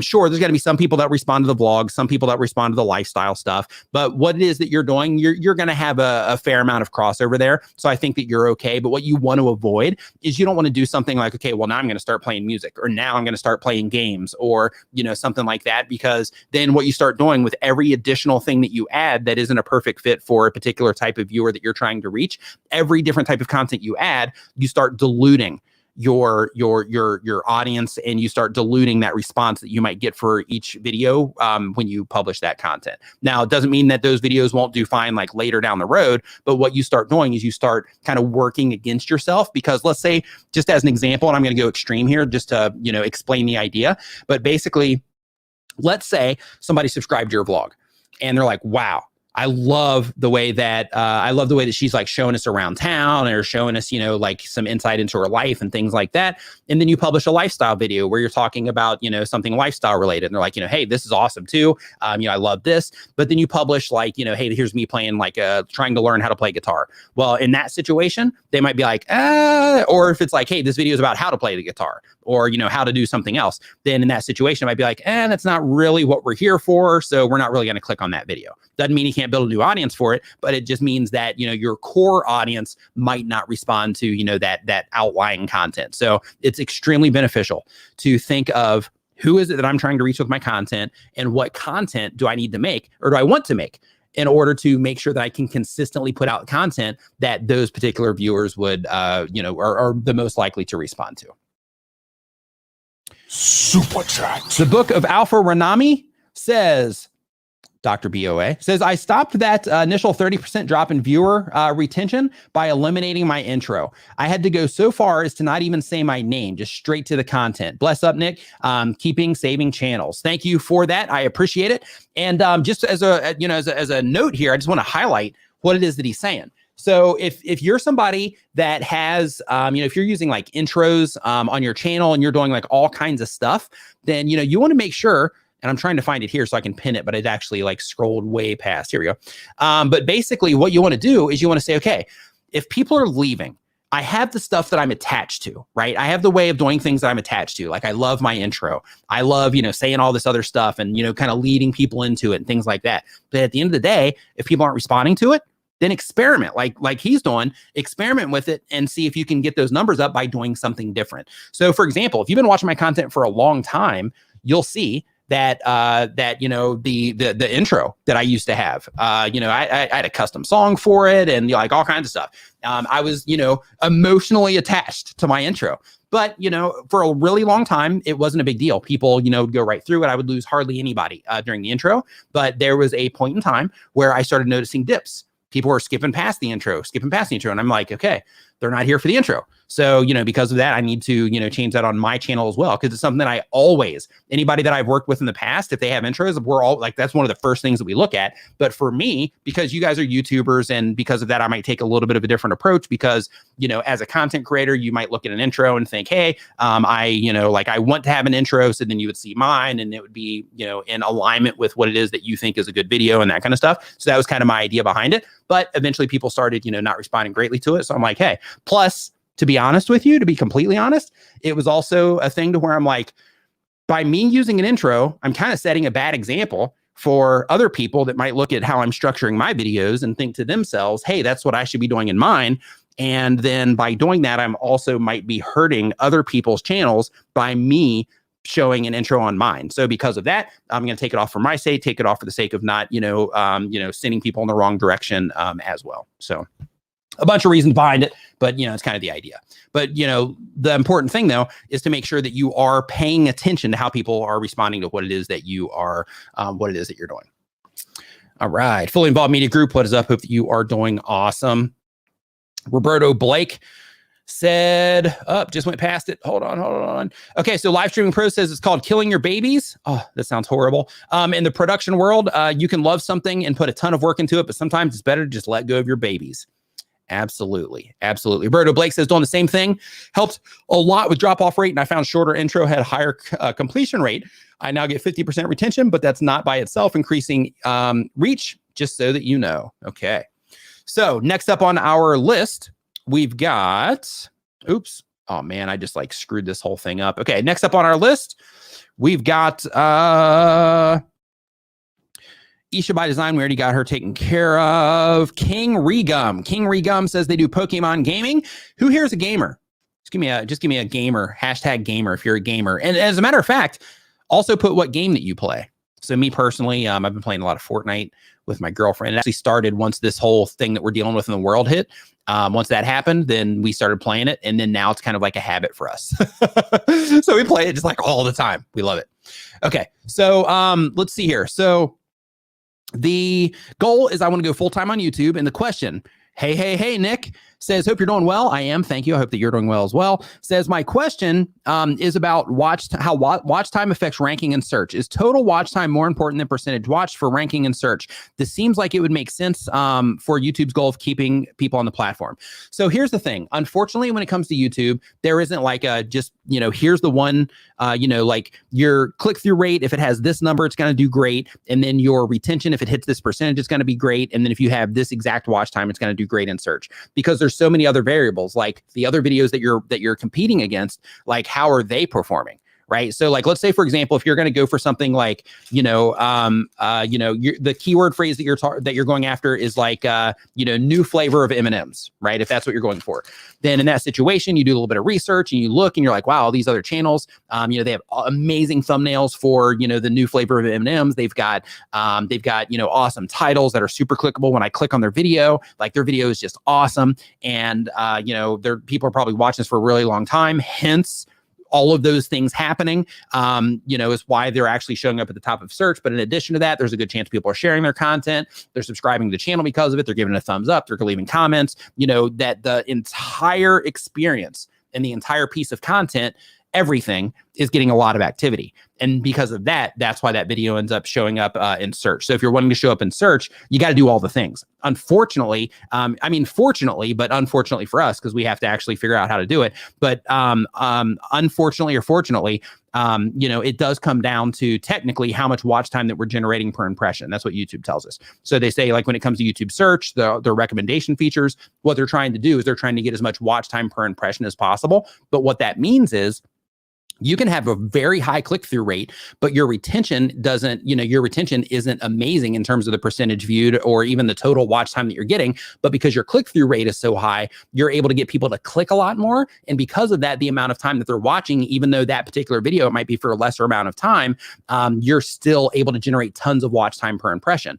And then on the other hand, you might have a little bit of a lower click-through rate, but then you can keep people watching for a really long time. And then in that situation, that's also a great experience, because then you get them to click, maybe not, as high as you would like, but you get them to click, but then they also watch your video for a longer period of time. So then it's a satisfactory experience. And then you still have all the other things happening with likes and comments and people subscribing and sharing and all that. So then therefore YouTube can deem it as a satisfactory experience. And as long as that keeps happening, then that allows you to compete in search. So because of that, you want to make sure that you are, focused on all of the things, right? Because again, what they're trying to get is as much watch time per impression as possible. So what you have to do is if you're trying to get like top search rankings or at least show up in search, you have to be able to compete with what other people are doing or the results that other videos are getting as well. So unfortunately, it's not like, hey, just get your video to 50% and, have 5 minutes of watch time and have a click-through rate of, 8%. And then you're like off to the races. Unfortunately, that's not the case, because, the other people that you're competing against for every single video that you upload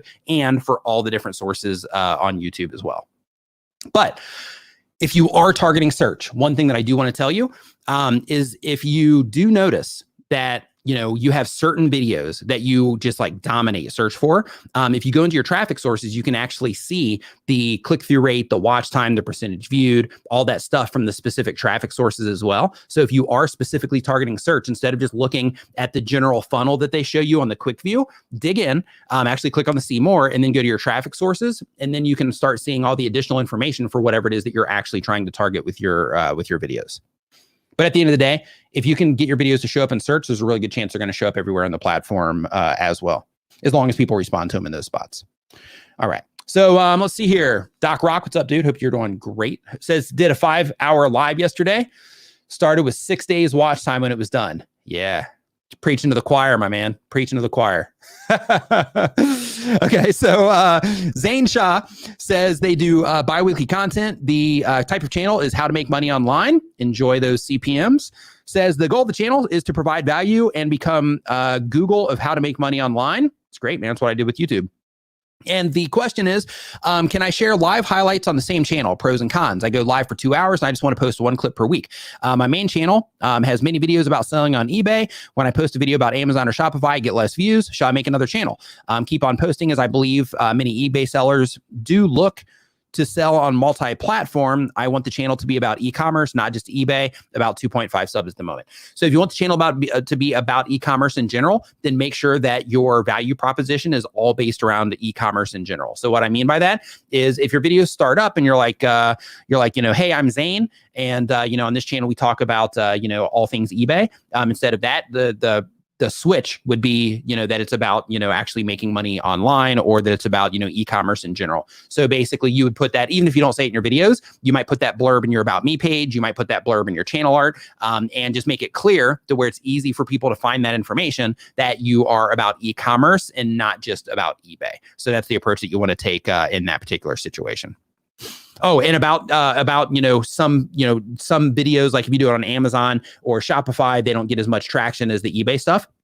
It's okay. Because if you're trying to reach into that crowd is going to be about different software. And what you have to decide is if you are going to be e-commerce is you just have to understand that some of the Amazon videos you do might not do as well out of the gate. Doesn't mean they're not going to do well overall, but out of the gate, your immediate audience might not respond to them as much. Same thing with the Shopify stuff, but those videos might end up performing well, elsewhere on the platform or at a later date, because it's normal for videos in a situation like yours for you to publish a video that your audience doesn't really get into, but it's still, kind of the right type of content for them. But then the people that are like a great fit for that, they'll start clicking on it from time to time when it shows up somewhere else on the platform. And then YouTube will start to identify that type of person that's into that is the right viewer for it. Then it'll start showing it to more people that are into the Amazon-based stuff, which will help you grow that pillar of your audience. But I wouldn't go like too crazy in terms of all this stuff until you start getting some like serious momentum. I would try to keep it down to just a few, so that you can make sure that each piece of content that you're putting out has the highest chance of doing well.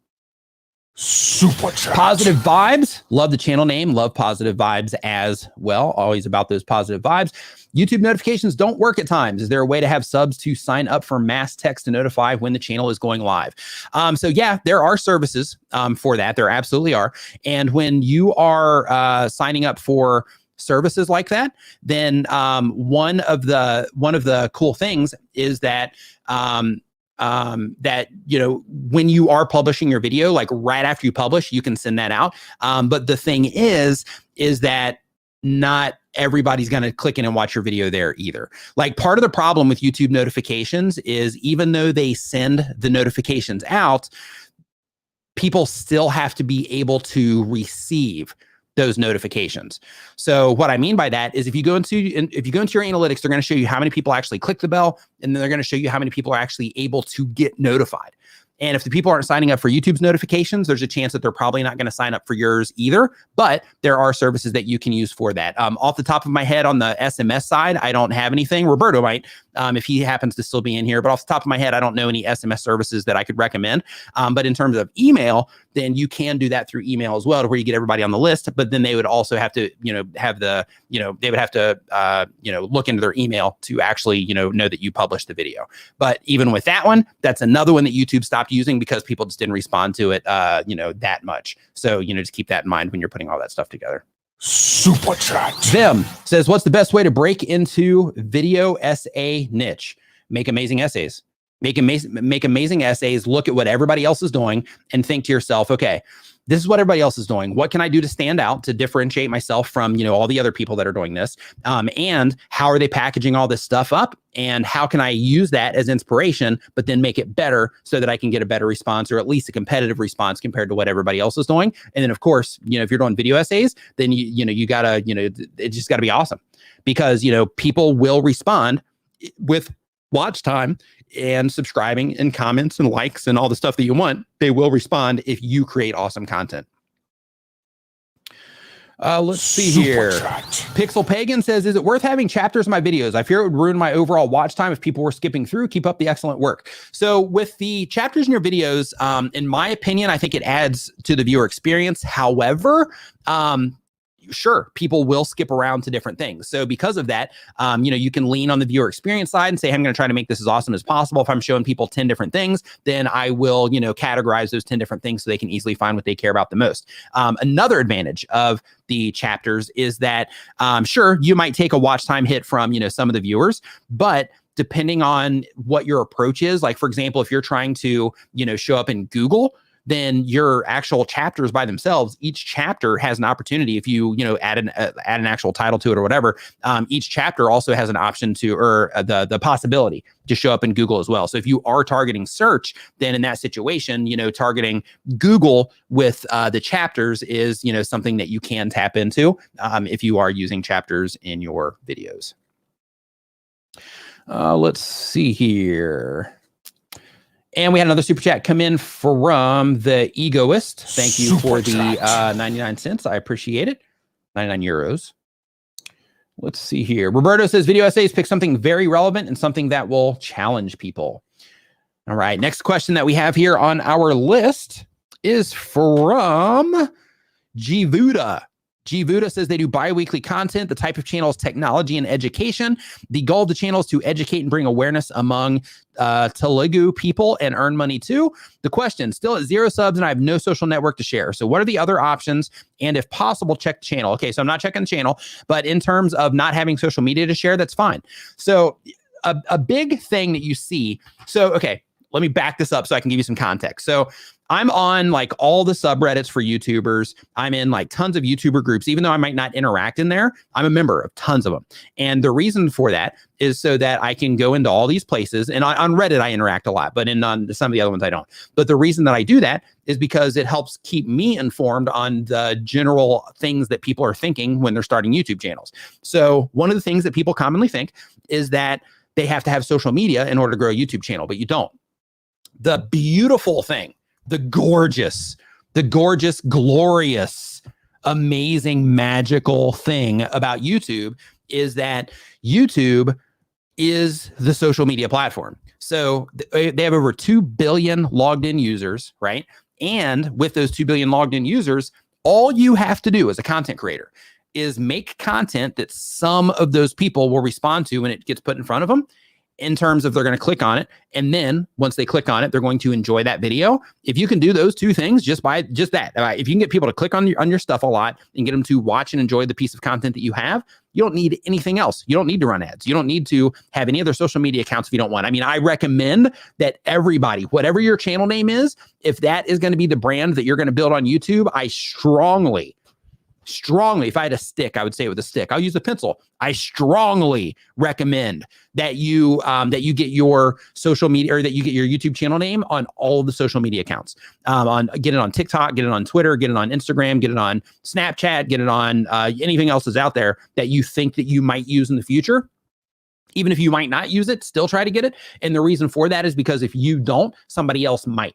So because of that, you're just doing that as a security measure. So you don't need it, but get it in the event that you actually want to use it. So for me, when I started my YouTube channel, I just cared about YouTube. And to be honest with you, I still don't care. Like I don't like Facebook. I don't like Facebook. I do like Twitter. I love Twitter. So I'm on Twitter a lot. I'm on YouTube a lot. I'm on Facebook, but I'm not on there. Like I don't get like excited to go onto Facebook. I don't get excited to go onto TikTok. I don't get excited to go into Instagram. My Instagram kind of goes like this. My interest goes in waves, and then everything else is just kind of eh.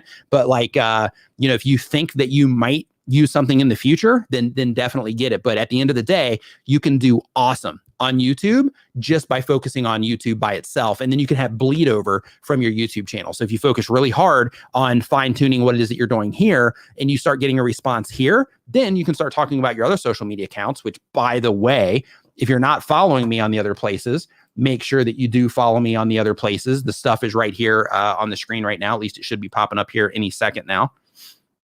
There we go. So make sure you follow me at these places. But basically, like the social media accounts aren't needed, but it's definitely something that's nice to have so that you can interact as you. And also go as far as having like a Reddit account.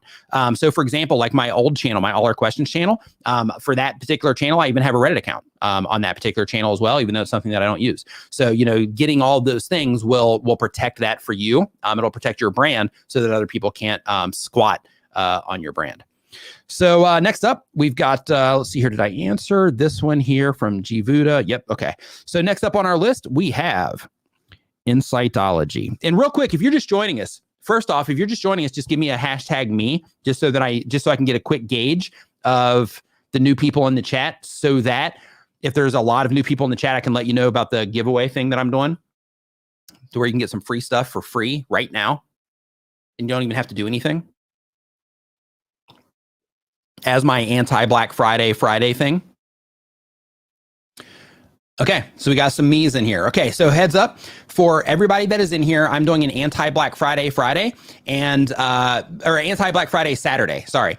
And basically, I know everybody's just been getting pummeled, and we're dropping links in the chat and stuff too. And I know Roberto, I think if you're still in here, you can definitely drop. I know Doug said that you're doing a Black Friday deal on the YouTube starter kit as well.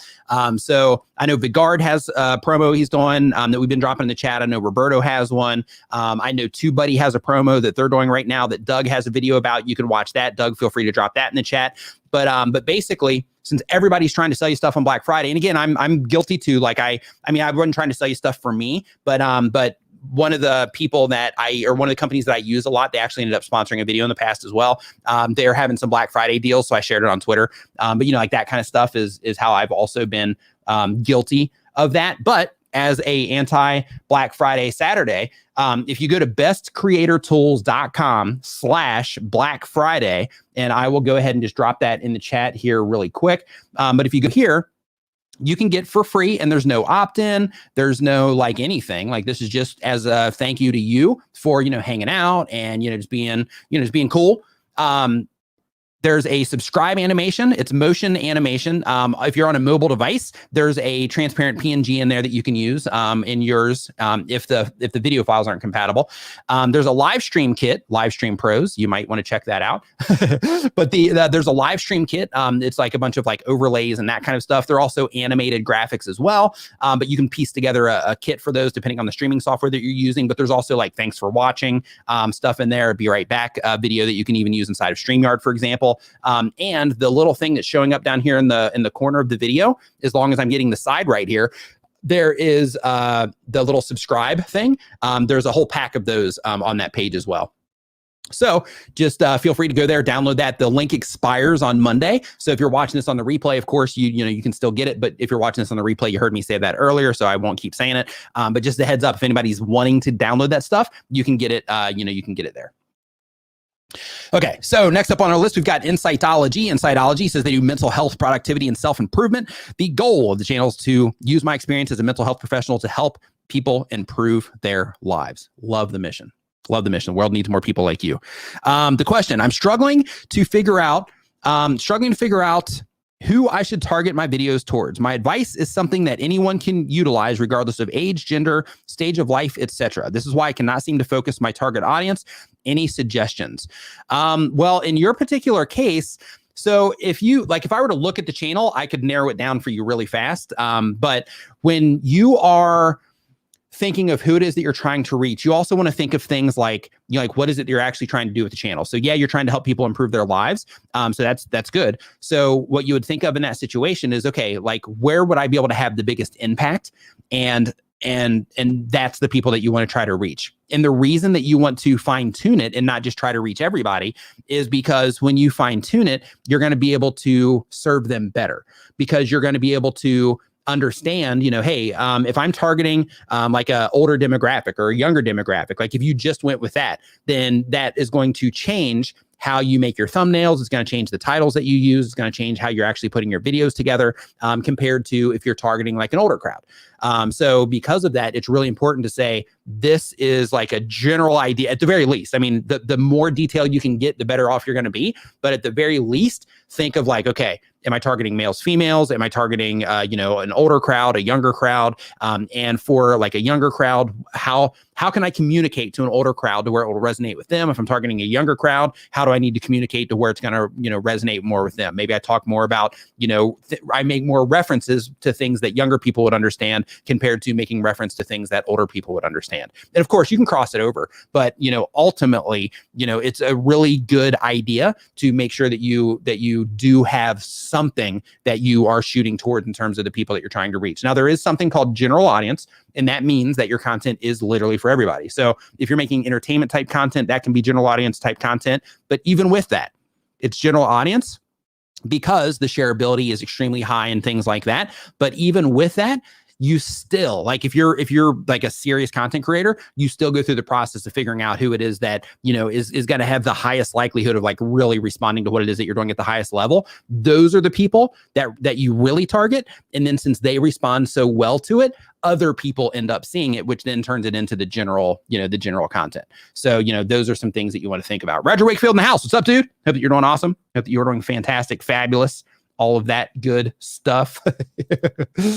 Prince Voodoo Super chat says, yo, Nick. Yo, Prince Voodoo says, I have a brand new channel trailer and I want you to check it out. Tell me if it's good, bad, cheesy, or all the above. 60 seconds long. Let me know. Thanks. Prince Voodoo, man, I can't do that on a live stream. The reason I can't do it on a live stream is because if you've used music in there or anything like that, and I hit the play button, then I can get, I can get in trouble for that. If you used it from a service that I don't currently pay to license to be able to use the stuff and all that stuff, then I can get a strike for it. I actually have had in the past, so my channel's been clean for a really long time. As you know, like if you've been watching my content for a while, you know how adamant I am about making sure that you're using, only stuff that you pay for, only stuff you have permission for, and so on. But I had a live stream. And I just got hit with this. I think it was like 3 months ago now. But basically, I had a live stream that I did like over 2 years ago. And when I did that live stream, I played a video during that live stream. And that video was actually, it was something that was given to me. And I thought that it was like, okay to use based on, it being given to me in the source of that video. And like it took 2 years. And then I got a copyright claim on the song. And the reason is because the company who actually owns the rights to that song, they actually, it wasn't like a big deal to be using their stuff apparently, but then they changed who it is that's doing their rights management. And when they made that change, then they went through, YouTube again, and they kind of re-scraped everything. And they found that video that was unlisted, a live stream that was unlisted, and I still got a claim for it. So to date, that's the only claim that I haven't had actually overturned on the channel. I just had to ride that one out. I'm actually going to reach out. And so I won't bore you with all that stuff, but basically, yeah. So I had a situation. So because of that, I'm not, I can't look at your channel trailer. I hope you understand. Okay. So next up, we've got, the Coding Odyssey. The Coding Odyssey says that they do coding tutorials. The goal of the channel is I'm hoping to help people improve production quality and grow the channel. The question, how does one not lose motivation when they see other channels in their niche growing much faster? This is a great question. How many people here have looked at other channels in your space? Flash in your pan. What's up, man? I hope that you're doing awesome. How many people here have looked at other channels in your space and you've been like, why am I even doing this? Like every video they publish, they're just crushing. Every video I publish, like I'm not even getting remotely close to the activity that they're getting on their channel. How many people have had that experience? How many people have felt that way? Just give me a me. Okay, so we've got some me's coming in slowly, but they're coming in. Okay, so here's the thing. When it comes to YouTube, a really important thing to understand is that ultimately you're competing with yourself. And the reason that you are competing with yourself is because on your channel, you know what's happening. You know where the traffic's coming from. You know where you're sharing the content, or if you're sharing the content, you know how your audience is responding to your stuff because you're taking the advice and you're going into your stats and paying attention. On another channel of a stranger, somebody that you don't even know, or somebody that hasn't given you access to their channel, or somebody that just hasn't told you, you don't know if they have like a YouTuber friend that's sharing their content. You don't know if they, have some type of background in marketing and they're using all of that information to be able to, apply it to what it is that they're doing that's helping them get a better result.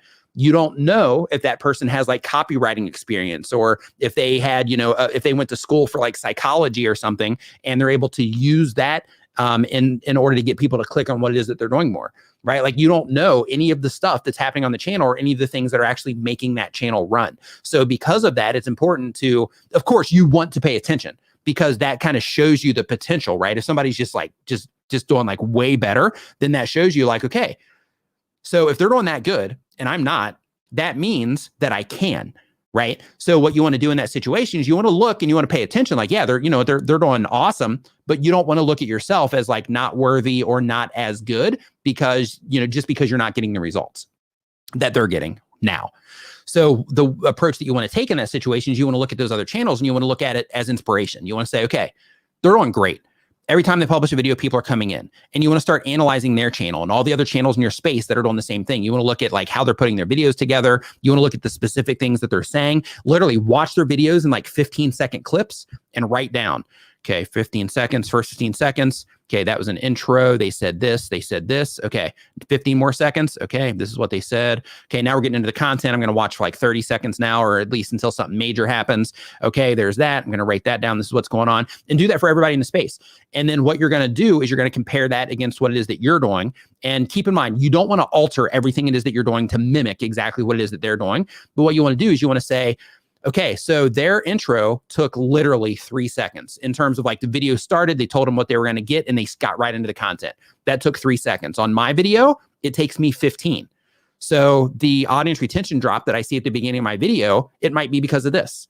So in my next video, I'm going to just go through a quick 3-second thing, and I'm going to get right into the content itself, right? So what you want to do is you want to start looking at it from that perspective instead of looking at it like, oh, I suck and they're awesome or they're doing great. You want to look at it as this is the potential, right? They're getting all these views, which means that I can get those views too. I just have to go through the process of learning how to get the views because they're showing you, they are proving with every video that they're publishing that what you're wanting to accomplish is possible. Okay. So you want to make sure that you're looking at that from that perspective instead of looking at it like a negative. So all it is you have to look at it like, okay, they're doing great right now. My videos aren't. So because of that, I have to fill in the time and the skills and the learning necessary and apply all this stuff to my channel and test things and all of that until I get to the point to where, to where I'm getting a, satisfactory amount of views compared to what it is that they're doing. And I promise you, eventually you're going to even you'll stop paying attention to them because you're going to be so focused on paying attention to what you are doing and the choices that you're making that what it is that they're doing isn't even going to like really matter much anymore because you're going to be focused on what it is that you're doing. So because of that, just try. And I know, like, I know that it can be, frustrating, but, just try to just understand, like, you don't know what's happening in the background. They might even have somebody helping them, right? They might have somebody, they might have hired, Roberto Blake. They might have hired Brian D. Johnson and, they might be in Roberto Blake's Awesome Creator Academy. And Roberto's like, hey, do this. And they're doing it. And then they're getting the results from it. Right. So, and you're not in the creator in Roberto's thing. So because of that, you're not hearing that same information. And because of that, you still have to go through that learning process yourself instead of having somebody actually walk you through it. So, little things like that. So just don't let it get you down. Just keep, focusing on moving forward.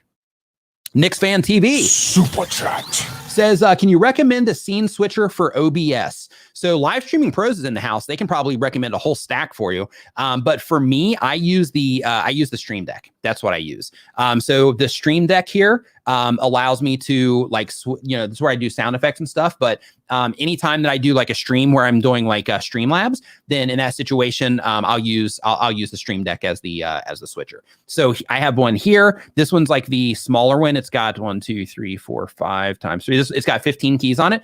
We have the XL in our studio, but there's also like X keys as well. And you can also just use like hotkeys on your keyboard, if you wanted to. But yeah, here, right here, Live Streaming Pro says Stream Deck all the way. Get the XL, you'll eventually want the bigger one. Boom, there you go. There's the answer. There's the answer you're looking for.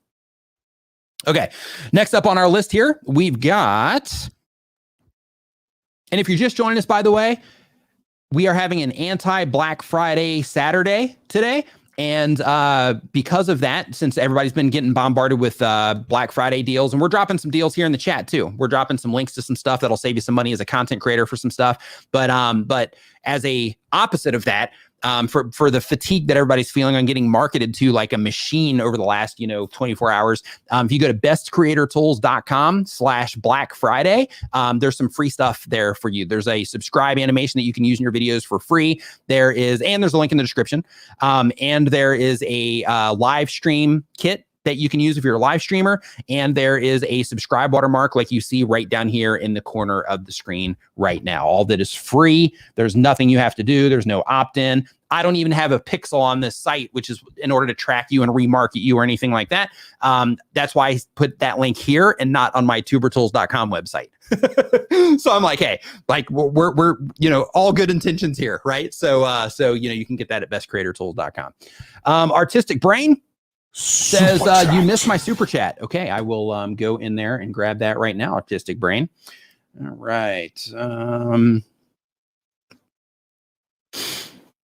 Let's see here.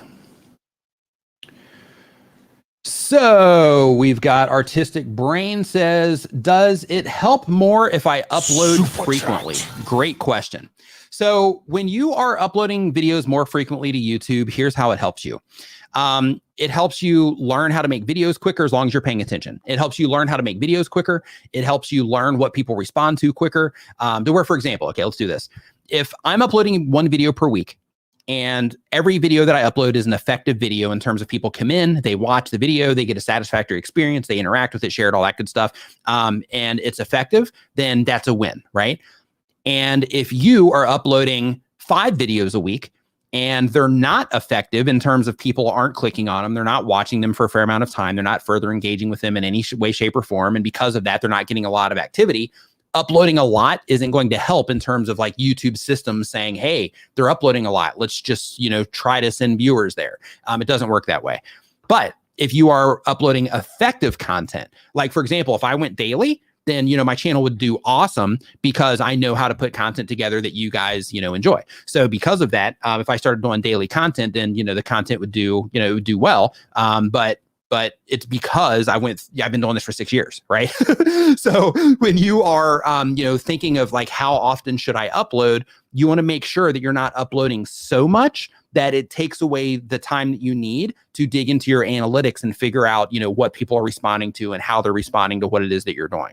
So if you are uploading, let's say 5 videos a week and it's taken all of your time, then cut that back to like 4 videos a week and spend that extra day just digging into your stats so that you can understand how people are responding to what it is that you're doing, so that you can quickly, if not already, so that you can quickly get your videos to a point to where they're effective pieces of content. And then if you keep your, upload schedule going, then you constantly have those new pieces of content going out, and your channel will do fine in that situation. But keep in mind, some channels do have a tolerance. So depending on what type of content you're making, some channels do have a tolerance in terms of like, uploading like 2 or 3 times a day or even daily might be too much for the audience that you're trying to reach and the people that are into your type of content. And what you want to think about is the people that I'm trying to reach, what type of lifestyle are they likely to have? So if you are making if you're a gamer, for example, and you're making gaming content, well, a lot of gamers spend a lot of time either playing games or, like on YouTube, watching other gamers do stuff. So because of that, they have a lot of time, or, they might be younger.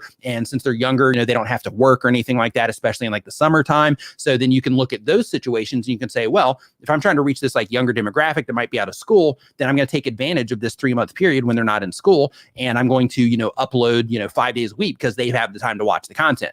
Whereas if you're reaching like a working class, then in that situation, then it's like, okay, well, how much time does somebody actually have to sit there in front of YouTube? And does it make sense for me to upload content daily that those people that I'm trying to reach, would they have enough time to fit my content in, and mixing it in with all the other content options that they have to watch on YouTube as well? So those are the type of things that you want to think about. But what I recommend that you do is experiment to find the answers to all that. Is just experiment on your channel. Have like a week, where you upload a lot, or a month or 90 days where you upload a lot, and then kind of pull it back for like another, month or another 90 days, and to where you upload less, and just see if you notice a difference in your stats on how people are responding to the different upload schedules. Mark Sapala, hope I'm saying that right.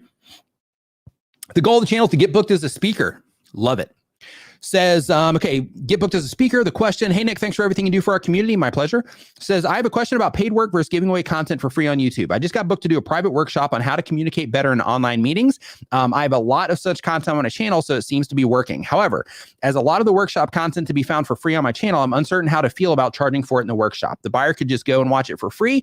I'd really appreciate some insights from you and your amazing guests. Okay, so when it comes to giving away content on the internet for free, I'm a big fan of that. And the reason I'm a big fan of that is because it's important to understand that every person that watches your video isn't going to watch all of your content.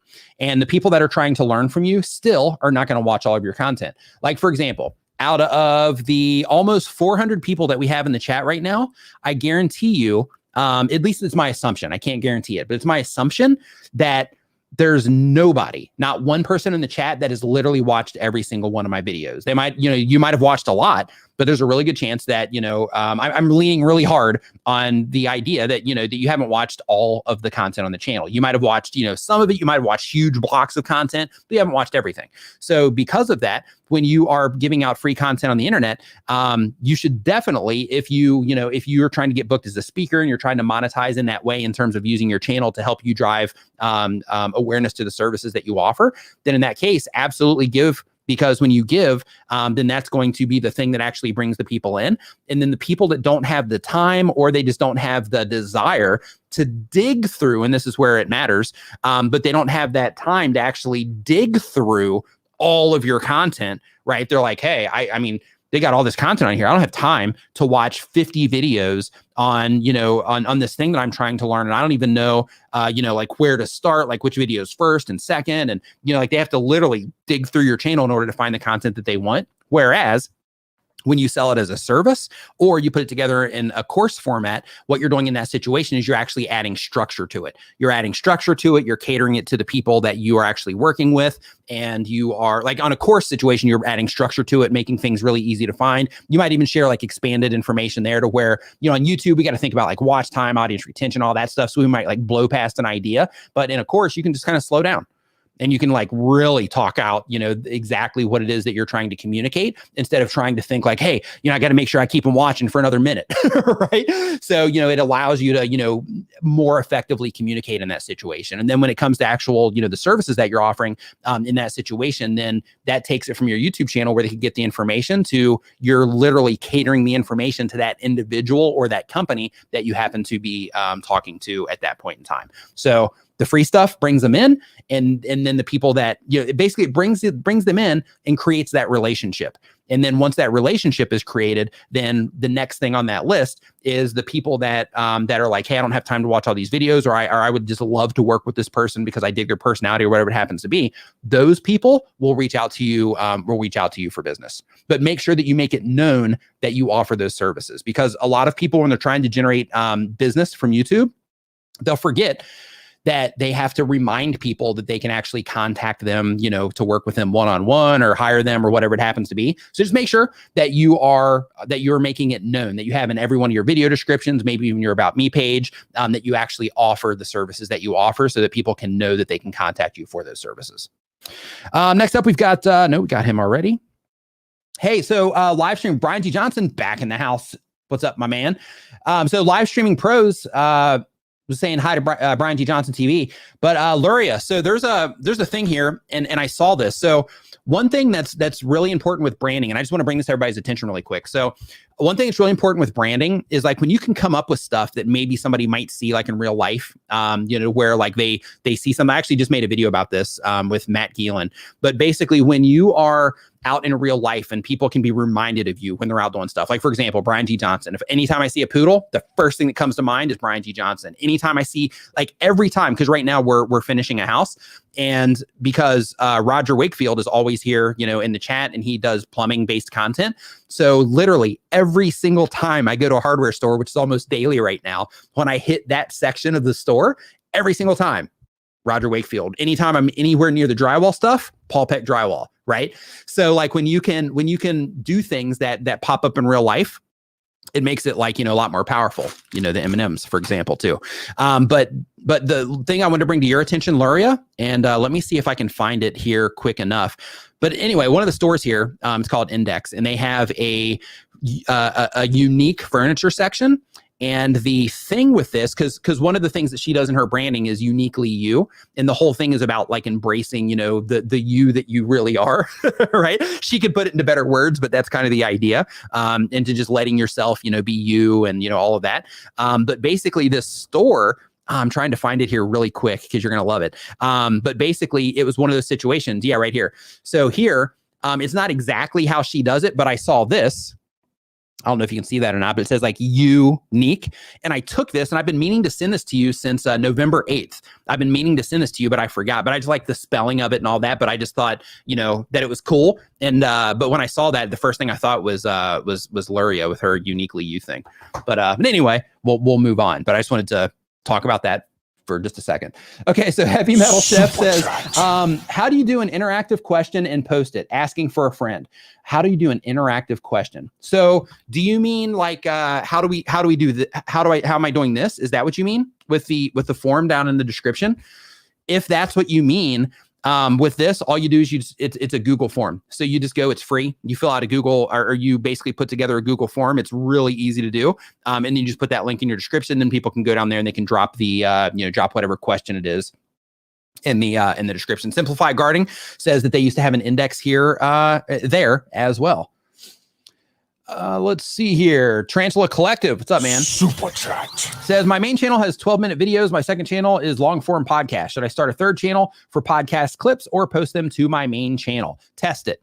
So basically, when you are trying to make decisions like this, feel free to test it. So on my clips channel, I didn't test it because I just don't want to pollute my, and you want to think about this too. Like, I don't want to just like hammer people with that type of content. Like on this channel, when somebody comes into this channel, I want them to get like the best stuff from me. And the live stream content, even though, you know, like a lot of people hang out in the live streams and all that, and there's tons of value shared here. So a lot of people just don't vibe with it. I lose tons of subscribers during the live stream. So because of that, I was like, okay, the extras channel, that's what I'm calling it now, is Nimmin Extras. So what I'm doing over there is I'm putting the clips there, and I was going to do a new channel for my podcast as well, but I might actually just start throwing the podcast over there as well, and any other just like random YouTube related information. I might just start dropping it on that channel as well as the live streaming content also, just for the sake of, you know, just having tons of content over there as quickly as possible for you guys too. So that's just something to think about when you are considering, you know, taking your clips and putting them on your main channel, things like that,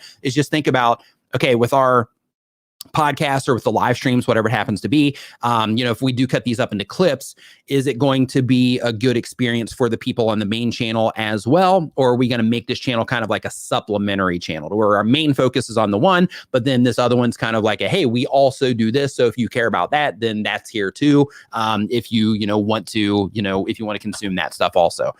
So those are some things that I would consider when you're thinking about that. But of course, if you're like, hey, the quality of this is definitely up to the standard for my main channel, and I think that they might dig it, then in that case, then definitely feel free to, you know, to go ahead and put it over there. So, you know what? I did say that I didn't experiment on my channel, but I did. So the way that I did it though, it wasn't just starting the live clip. I actually put like a beginning on it to where I actually mentioned that it was from the live and, you know, all that stuff. And I use that as a way to spread awareness about the channel, but also as a way to check the retention on that. And which I'll be digging into here probably for the next like 2 or 3 weeks, but basically check the retention on that to see, you know, how people are actually responding to that once they actually do get into it. Random Projects says they upload 1 time per week or more. They've been on YouTube for less than a year. They do electronics, paper gliders, and more. Goal of the channel is to teach 1,000 people about electronics. That's specific. I love it. Says the question, how can I continue to grow my channel properly so I can gain subscribers? My gear is a Canon computer. Okay, here's the thing. Like for your gear, that doesn't have anything to do with it. So when it comes to growing your channel properly so you can gain subscribers, the goal of what it is that you're trying to do on YouTube is that you're trying to make thumbnails that people click on, make titles that people click on, and then make video content that they enjoy. And of course, you know, make videos about topics that people care about, or come up with topics that, you know, maybe even nobody's ever made, but you think people would really dig if you're like in the entertainment space or something. So when it comes to growing your YouTube channel properly, that comes down to making a content decision, saying, okay, this is what I'm going to make the video about based on what I think the people I'm trying to reach would dig and what it is that I like to do. So I'm going to make this piece of content. I'm going to put it on the channel. And then once I publish that piece of content based on the response or the lack of response that I get, YouTube is going to start giving me a little bit of data on this that I can see in my analytics. They're going to show me my click-through rate. They're going to show me my click-through rate from all the different traffic sources. They're going to show me my audience retention. They're going to show me how many people clicked on my end screens. They're going to show me how many people clicked on my cards, how many people shared the video. They're going to show me everything. They're going to show me everything about this video. So then what you want to start doing is you want to start looking at that information, and you want to start saying, okay, so people watched this one. When they did click on it, they watched it for a fair amount of time, but I just can't get people to click. So that's the break in the chain here. So I need to focus on learning how to get people to click more. So that means I'm going to watch some videos on design. I'm going to watch some videos on how to use imagery. I'm going to watch some videos on photography in general, so I can understand basic concepts of like rule of thirds, for example, and I'm going to apply that to my thumbnails. I'm going to watch some videos on like copywriting, or read some blog posts on copywriting, or some articles on copywriting, so that I can start getting a better understanding of how to get people to click on what it is that I'm doing. Things like that. So when you are paying attention to your stats are going to show you where the holes are. So one of the things that happens a lot is people will reach out and they'll be like, on Twitter, for example, it'll be like, hey, hey, Nick, I've been watching your content for a while. Will you look at my channel and tell me what I'm doing wrong? Right. And the thing is, my response always in that situation, I mean, not always, sometimes I'll look at the channels. I'll be honest, sometimes I'll look at the channels, but most of the time I don't. Most of the time the response, I'll typically pick like one a day that I'll look at. But outside of that, most of the responses that I give will be, watch the videos on my channel, watch the videos on all the channels in my sidebar on my YouTube channel. And I have a quick link that says all this, or a canned response that says all this. And then it'll say to go through the YouTube Creator Academy that's free. And the reason that I give those particular links is because me and the other people that make content like me, we share all the best practice stuff that you need to know. And then the YouTube Creator Academy shares the stuff that they care about, plus the best practices as well. So by learning all of those things, then what you're going to do is you're going to learn to identify the holes yourself. Because then what you have is you have what I don't have if I were to look at your channel. If I were to just look at your channel right now, if I were to pull up every channel here in the chat and I were to start looking at it. So I could say, hey, yeah, you should work on your thumbnails because, it's not clear what this is about, or there's not as much here that makes me curious about what this video might be about, or, whatever the thing happens to be. Like, I can say that. However, you are making content that is in real time, always being tested against, certain audiences on YouTube, the particular people that YouTube is showing your content to. So because of that, you have more information about your channel than I do. So by learning how to actually use your stats to figure out, hey, how are people watching? How are people clicking? How long are they watching for? When I make these calls to actions on my end screen, it actually causes people to click more. When I use these end screen element combinations, it causes people to click more. When I do these things, people, watch longer. When I don't do these things, people do or do not watch longer. But you start being able to identify all these things. And then that is what helps you like really grow your channel. Because when you understand how to actually read your stats, then all of the information that you're trying to learn about all the things you're doing wrong, it's all crystal clear right in front of you. And you can use that data that YouTube gives us to say, okay, these are the things that I need to work on. I've been working on trying to make my videos better when my videos are actually doing great. I need to work on getting people to click more. Right. And you can see where those holes are. And then you can take the right approach in order to, start fixing things. All right. Next up on our list. If you're enjoying the show, remember to give it a thumbs up and share it with a friend right now. Next up on the list is from the We family. We family says they do family vlogs, autism awareness, and the goal of the channel is primary reason is to make the world a better place for my daughter and people like her. And the question is, I have 100% of my ad revenue taken away at the beginning of every month since September, and YouTube says it's due to invalid traffic. Is it worth starting over, or does YouTube fix these kind of things? I don't do shady stuff like buy views. So there was actually like a bug going around at one point in time recently where a lot of people were having this similar problem on like bot traffic. So even though you don't necessarily buy the traffic, there are bot networks on YouTube to where I'm sure, give me a me if you've seen this. Basically, every time I publish a video, there will be a string of comments that'll come in that will be things like, oh, love this video, lips, a lip emoji, heart emoji, and then like maybe like a flower emoji or something like that. And then like a couple comments down, it'll be like, oh, I love how you talk. Lip emoji, heart emoji, and then like something else, right? But basically like all of those are part of a bot network. And what happens is when people are publishing videos, these things are interacting as like real people on YouTube. But then once YouTube systems detects like all of these different, people that are doing this, once YouTube detects it, then they'll go through and they'll start deleting all of those. So since they're acting like real people on YouTube, one of the things that can happen is that they're also watching ads.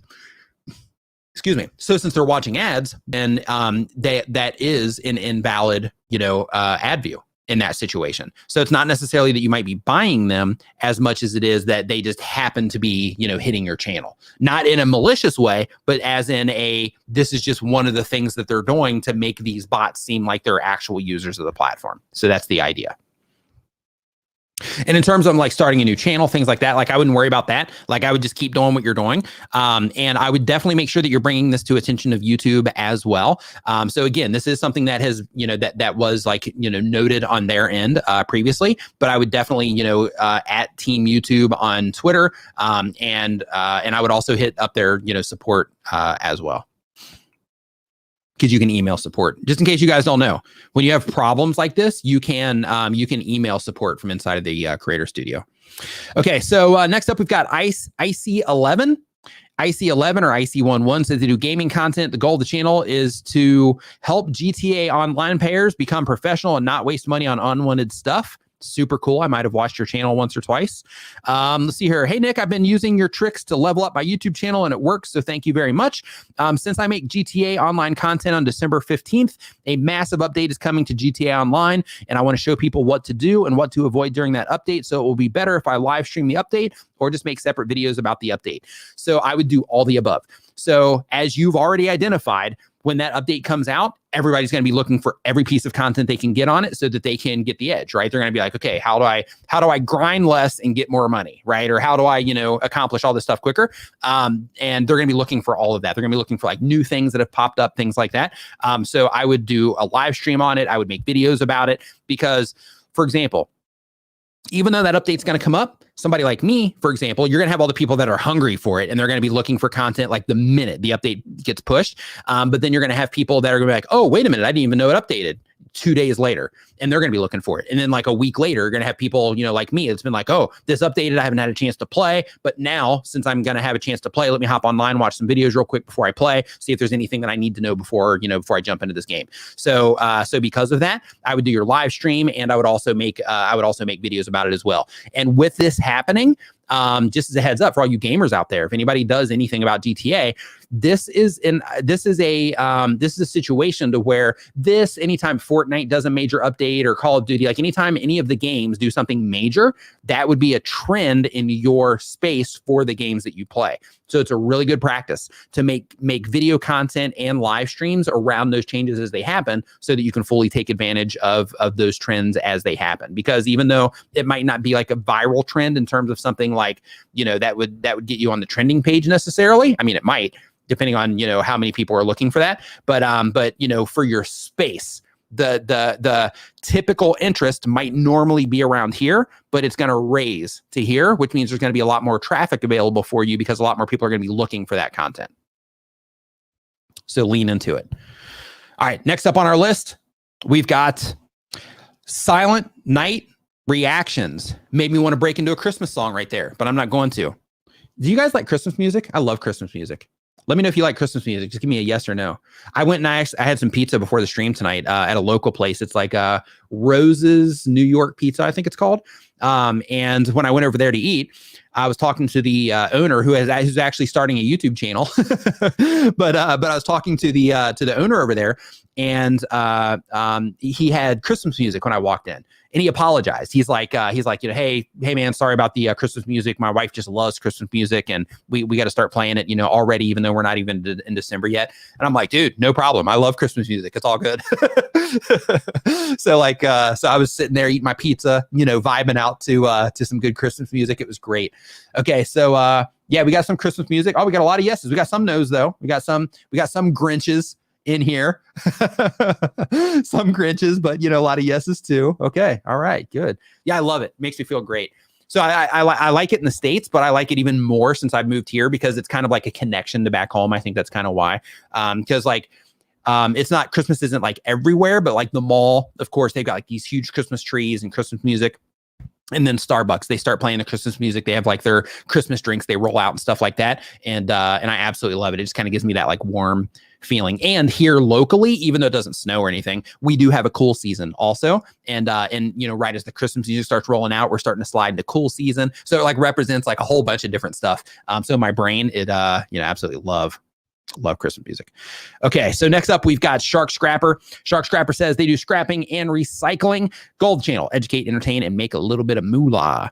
The question: I have a creator friend who does a weekly live stream. He insists that using more than 2 emojis in the word subscribe will get the live stream demonetized and could cause him trouble with YouTube. Is that really something to be concerned about? Thank you for all the knowledge you share with us. I'm putting it to use and it's working. 2,280 subs and growing. Nice work. So in terms of like using emojis here, let's find out. So the emoji itself, are you saying that, so here, let me do this. Yes. And then let's do a face. And then I'm just going to put, let me do one more. And then if you want to hit me up on Twitter later, I can let you know if this is, if this stream got demonetized or not. Subscribe. Boom. Okay, so I've never heard of that before, so we just tested it here, so we're going to find out. Okay, so Quick says, I have a channel with 23,000 subs collected over the years, but 99.99% of them are inactive. Would it be an advantage or a disadvantage if I decide to grow the channel? So here's the thing. Even though they've been inactive, you can still like build an entirely new audience. So if you have had people that are still, if you still have people coming into the channel, subscribers or not, but you still have people coming into the channel and regularly watching your videos, when you start publishing content again, then in that situation, as long as you are still able to get, you got 23,000 subscribers, so you have been able to get people to click in the past. So as long as you can still do that, you can still give them great content, then new people are going to start subscribing to your YouTube channel as well. So like if you look at my channel as an example, so I've got like 700 and something thousand subscribers on my channel, but because of the churn rate of YouTubers in terms of people starting YouTube channels and then, quitting or getting the information they need, moving on or whatever it happens to be, the amount of subscribers that I have compared to the actual view counts that I have, typically on YouTube, you would look at that as like a low performing channel, but for my space, it's actually like a great, like it's doing great. But in your situation, it doesn't necessarily mean if you have 23,000 subs, most of them are inactive right now. It doesn't mean that you're not going to be able to pull some of them back. But at the end of the day, what YouTube ultimately cares about isn't necessarily the subscribers. They want people coming back to the channel, but it's not necessarily like the subscribe is a indicator of a positive experience when somebody subscribes to the channel.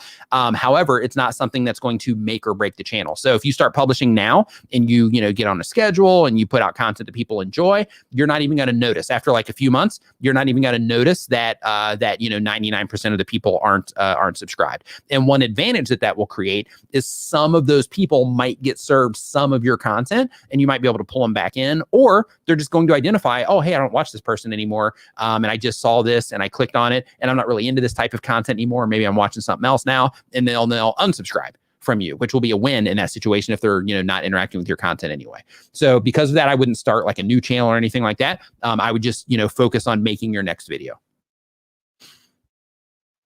The Puquano, hope I'm saying that right, says, how do I use TikTok to gain traffic on my channel? My channel is about secrets and Easter eggs in games. I want to capitalize before the app dies out. So first, I need to make a disclaimer here that TikTok is not my jam. So I have a TikTok account. I uploaded one random Star Wars video when we did like Star Wars last Christmas, I think it was. But basically, when it comes to TikTok, you can get tons of traffic from your TikTok. What you want to do is you want to just upload, just like you do on YouTube. You want to upload content that people enjoy. And then it's super common on TikTok for people to go to your profile. So you want to make sure that you have your YouTube link there so that people know that they can go to your YouTube channel and check that out as well. Keep in mind, some of the people that are going to be going over there, they're in that short form mode, right? So if you are going to be sending a lot of people over there, then you might want to, I'm not sure what exactly it is that you're doing, but you might want to start like a second like shorts channel and have that shorts channel as something that you would actually send them to from TikTok so that you can have a better match for the viewer experience for what they've experienced on TikTok. You get them over to YouTube for the YouTube shorts. So then you're continuing that similar experience for them instead of taking them from like a 1 minute clip or a 2 minute clip to, like a 10-minute clip, right? So it just creates a similar experience instead of creating a different experience. But at the very least, and it's fine. Like you can do that.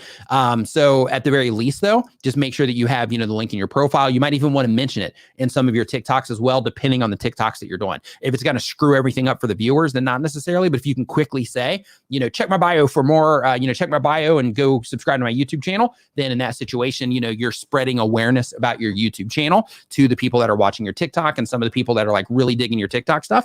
Some of those people will go over there. Okay. Let's see here. Next up on our list, we have, let's see here, Shark Scrapper. Danny Hatcher. Okay, Danny Hatcher says productivity. Notion, I believe, is the specific thing that Danny does. So productivity, and I help creators get stuff done using digital tools. Notion as a current focus. Yep. And the question, been watching your stream for longer than I can remember. It's a long time. And I wanted to say thank you so much for all the great value. My pleasure. Creators are now asking me for advice to help them from the knowledge that I got from you. I push them your way every time. Thank you for that also. And I was wondering what your plans are for the next 3 years or 5 years and beyond. I assume you'll stay on YouTube, but what are your goals, if you don't mind sharing, of course? So for me, one of the things that I'm going to focus really hard on in 2021 is there's some holes in things that are available for content creators. So in terms of YouTube, because things are always, changing, and, like the information here, like at the core of it has always been the same, get people to respond to what it is that you're doing, but there's tons of nuance in YouTube. So I'm going to continue making this type of content, sharing different tools and things like that also help, for live streamers and for, everything when it comes to YouTube, like I have always done. Well, not always, but what I've done since I've been focusing on content creators. But in addition to that, 2021 for me, it's going to be about, fine tuning some of the information into like course material, and also creating some additional products that are not currently available for content creators to make some things like getting brand deals and things like that easier for you guys, so that you can, get more money from what it is that you're doing on YouTube. And so you can represent yourself in a more professional way and things like that. So those are the things that I'm doing is like here's the thing, because you're like, if you don't mind sharing. So like for me, and just being transparent here, like YouTube has just been an amazing thing for me. It's literally changed my life in massive ways. And I've seen it do the same exact thing for others.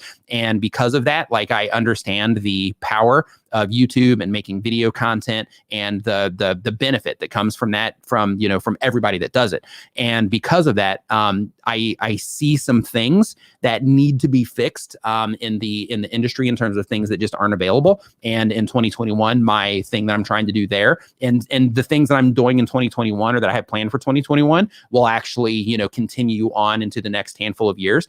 But the things that I'm trying to roll out then are hopefully, as long as everything goes according to plan, hopefully gonna fill some of those holes for you guys. So that's what I'm focusing on. Basically, it's just kind of, how things are now, for me, it's just awesome. So like the motivation is to it's kind of like a giving back type of thing, is what I'm going for. Ploppy54 Gaming says that they do gaming retrospectives, and the goal of the channel is to share my love for gaming and make big dollar.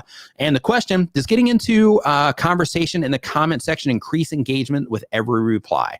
So when you get into conversations in the comments, it can increase engagement, and it can also, help you create that connection to the people that are watching your videos. So for example, if somebody leaves a comment and you say thanks, that's cool because it's acknowledged, right? Let's say you give it a heart and you say thanks. That's cool. It's acknowledged. But if you're like, oh, really? Like, I'm curious why you think that way. Could you like expand on that?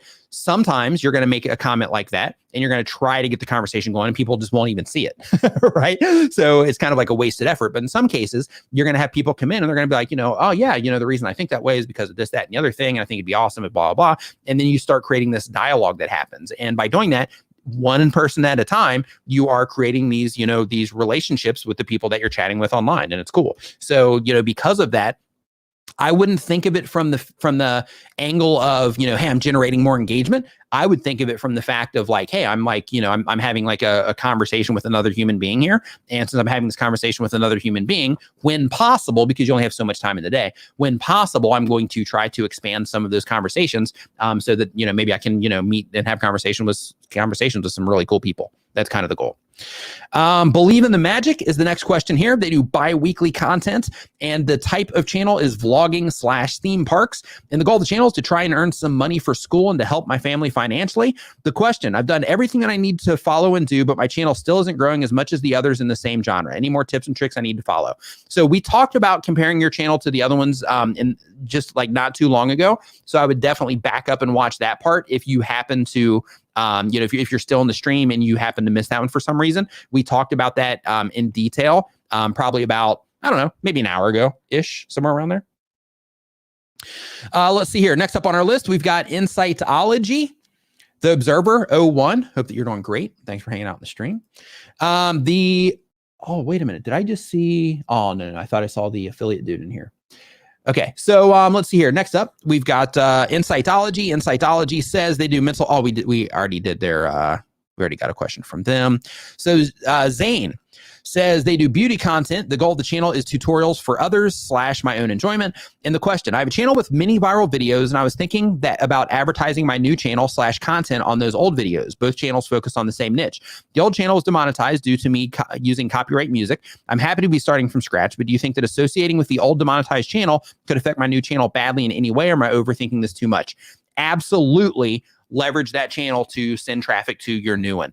If the audience that's watching the one channel is a good fit for the other channel, you're doing yourself a disservice if you don't leverage the current channel that has all the viral content on it, if you don't leverage that to send people to the new one. Now, keep in mind, when you're doing that, if you still have people coming in and watching those videos a lot because they're getting tons of views on them, do not sacrifice the performance of those videos to try to get people over to the other channel. What I mean is, if you're putting like a card on the screen, trying to get people over to the other channel, make sure that you put it towards the end of the video, maybe the last 20% of the video. That's what YouTube recommends.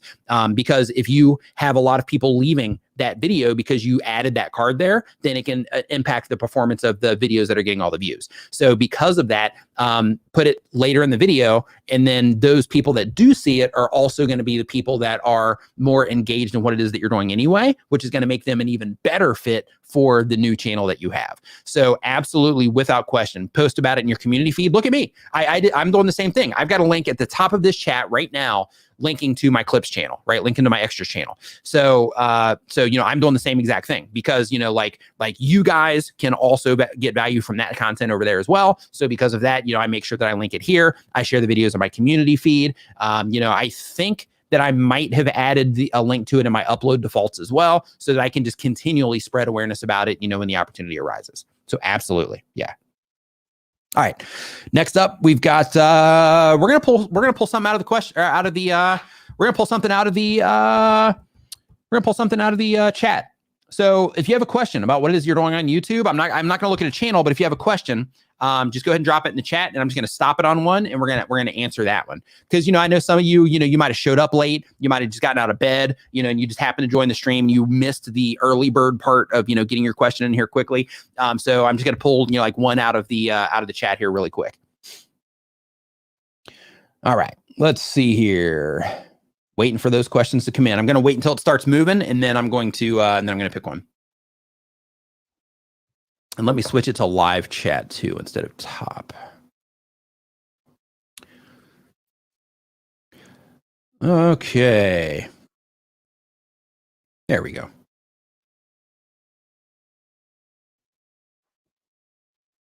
Okay, thanks, Doug. I'll get that. Okay, so we're gonna do free do on my wish. Says free to do on my wish. Says, should small YouTubers do live streaming?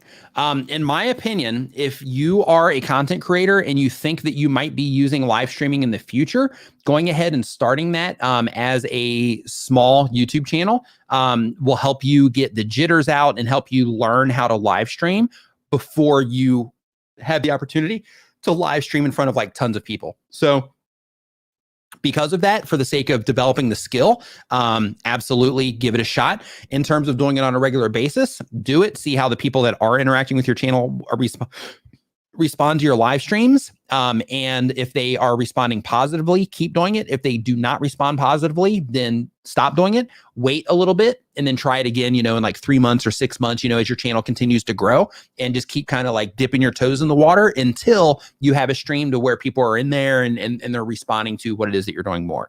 So absolutely keep experimenting with it and keep trying it. But most importantly about it is for the sake of developing the skill, because there's tech involved. There's the side of like trying to, just the free thought and just like, blurbing out all the time. There's those things that you have to get over. And then some people are just afraid to go live anyway. So it'll also help you get over those jitters, because, when you don't have a lot of people watching or even any people watching, then you can just go live and do your thing. And you don't have to be like self-conscious about it or anything. But when you go live in front of like 10 people, then all of a sudden you've got like 10 people and you got to make sure that you're putting on like a good show. So if you can kind of work on that skill set first and build that skill set up so that when you are in front of 10 people or 100 people, then in that situation, you can, you're more confident about it, which will make your stream better.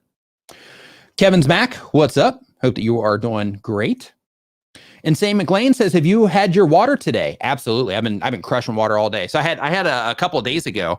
I'm gonna get back into the form here now, but basically I had a couple of days ago to where I felt like a little bit like lethargic and down. So I was like, what's going on? And I was like, oh, I haven't drank much water, the last few days. So then I've just been crushing water like a mad person lately. So absolutely.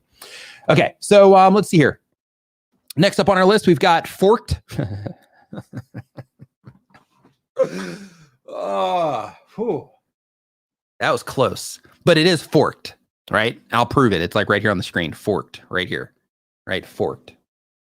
I don't know if you can see it or not, but anyway. Okay, so Forked, love the channel name, and the reason I'm laughing is because I don't know if any of you watch or have watched The Good Place on Netflix, but that if you have watched The Good Place, then you'll understand why I laughed at that. Okay, so the question is, I've been on YouTube for less than 6 months. I have a cookery-based entertainment channel, and the goal of the channel is short-term. It seems a way to combine two things that I'm passionate about, cookery and filmmaking, long-term to subsidize my income enough to spend more time at home with the family. Fantastic. The question: I've been watching your videos for a while and I'm a huge fan. Your advice has been absolutely fundamental for me. Thank you for the kind words. In a nutshell, I've set myself the goal of launching this channel in the first week of January 2021. Start now. Come on, start now. At the moment, I'm filming my first few episodes. Okay, you started. Okay, cool. 4 to go up on launch day, and then two a month buffer zone for myself. 2 a month. Okay.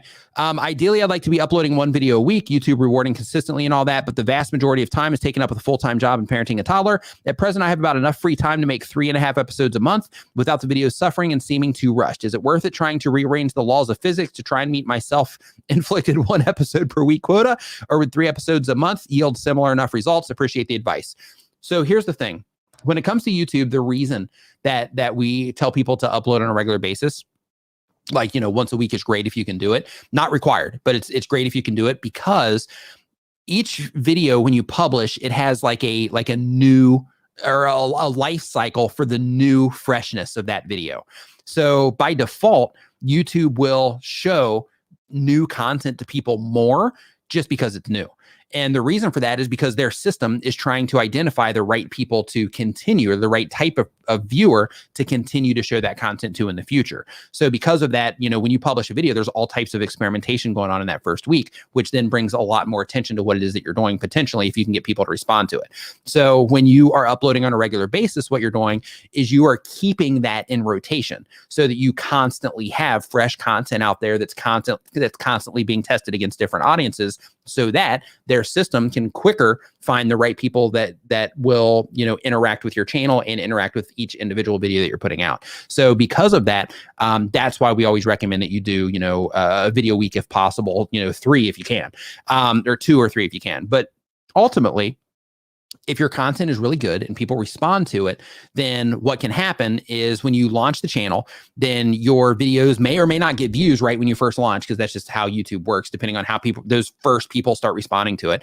But basically, when you launch the channel, first, I wouldn't upload like 4 on the first day. I wouldn't do that. And the reason for that is because that's just too much. So what I would do is I would do a video a day for the first 4 days and then back off to your regular schedule. But basically, when you are doing that and you pull it back to like 3 times a month, in that situation, that's okay, as long as you are making content that people do respond to. If they're not responding to it in terms of like clicking it, and like you just can't win the click, then in that situation, like it's going to take you a lot longer to start getting that traction, because you're not making videos at a pace that, it sounds like, well, hey, that's only 1 video a month, but that's 12 videos a year that you're going to be down, where you could be working on those 12 videos that would help you learn how to get people to click faster, right? That's kind of the idea. So when you're first starting, when you're uploading a little bit more, then that gives you the opportunity to develop the skills faster in terms of getting people to respond to what it is that you're doing. But when you're uploading at a slower pace, then it becomes really difficult to really get like a good momentum going, to like really work creating content into your lifestyle and all that, because as a content creator, like that's part of the gig, right? Like if you're going to be a regular content creator and you are looking, like your goal with your channel is to use it as a way to supplement your income so that you can spend more time at home, then you're approaching this not as like, hey, I'm just uploading stuff for fun. You have a very specific goal that you're trying to accomplish. And the more content that you upload is going to give you data faster in terms of how people are responding to what it is that you're doing. And it's going to help you develop your skills faster so that you can fine tune what it is that you're doing for the audience that you're trying to reach, which will help you be able to get to this goal faster, right? So because of that, if you can bend the laws of physics, then in that situation, I would try to. But if you can't, do what you can. Don't the thing with YouTube is because it's a long game and it can take a while to get momentum and all that good stuff. Because it's a long game, you don't want to put yourself in a situation where you dread making videos or to where it causes such a impact in the rest of your life that you're like, I shouldn't even be doing this. This is I thought this was going to be fun and a good time and a positive thing, but it's caused me all this stress. And I got to make sure it's a Tuesday. Why don't I have a video up? Oh my gosh, this I'm going to lose the few people that have subscribed to my channel. And everything's going to be ruined now. Right. And you start stressing out, it becomes something you're not going to want to do. So because of that, just make sure whatever your pace is, if it's bi-weekly or 3 times a week, just make sure that it's something that you can commit to and that you can just ride that out for an indefinite future, so that you can, give yourself the space needed in order to do it. But with that said, like me, on another channel, I went all in, completely burned out. However, when I came back, I was like, okay, when I'm on this channel, I'm going equally as hard. But I'm going to set things up a little bit differently, so that I can start generating income from it, because the other channel was more of a long game income. But in order to go full time on YouTube, I needed to get income quickly, that would replace, the other things that I was doing so that I could just go full time into this stuff. And because of that, I had to go hard too. So, I was uploading videos a lot and I was live streaming a lot. And actually, no, I wasn't even live streaming at that point, but I was uploading videos a lot. And I was, making a lot of videos. Some would hit the internet, some wouldn't. But the idea was just so that I could, get more, understanding faster, for the sake of, just kind of, being able to do this as a full-time thing. So if you have that goal that you're trying to reach, you have to balance it with how bad do I want this goal and how much of an impact is it going to make in my, in the lifestyle that I live. So hopefully that's, hopefully that helps in some way. Let's see here. Hacker, Priscilla, Richard, Moak, Riano, Botina. I hope I'm saying that right. Says, pros of cons of using Restream.io to multiply your content to other social media networks simultaneously. So you can do that with StreamYard as well. So basically with StreamYard, you can do the same exact thing where you broadcast to a bunch of different platforms. And the thing with it is that when let's say that you're using something like Streamlabs and you're pushing it through Restream. Well, if you're doing that, then what's going to happen is you're not collecting all of your comments and all that stuff into one centralized location, which can make that part really difficult to manage, because then you start ignoring everybody because you can't focus on anybody. However, if you are able to do it in a way to where you start, like with StreamYard, for example, to where everything is kind of, all the comments are fed into one place and things like that, so you can, interact with everybody, then in that situation, what you're doing is you are, you're able to manage it easier. So when you're live streaming to all these different platforms, some have very strict rules about, not doing that. But when you're live streaming to all these platforms, one, you're not focusing on a thing. 2, you're also diverting your attention.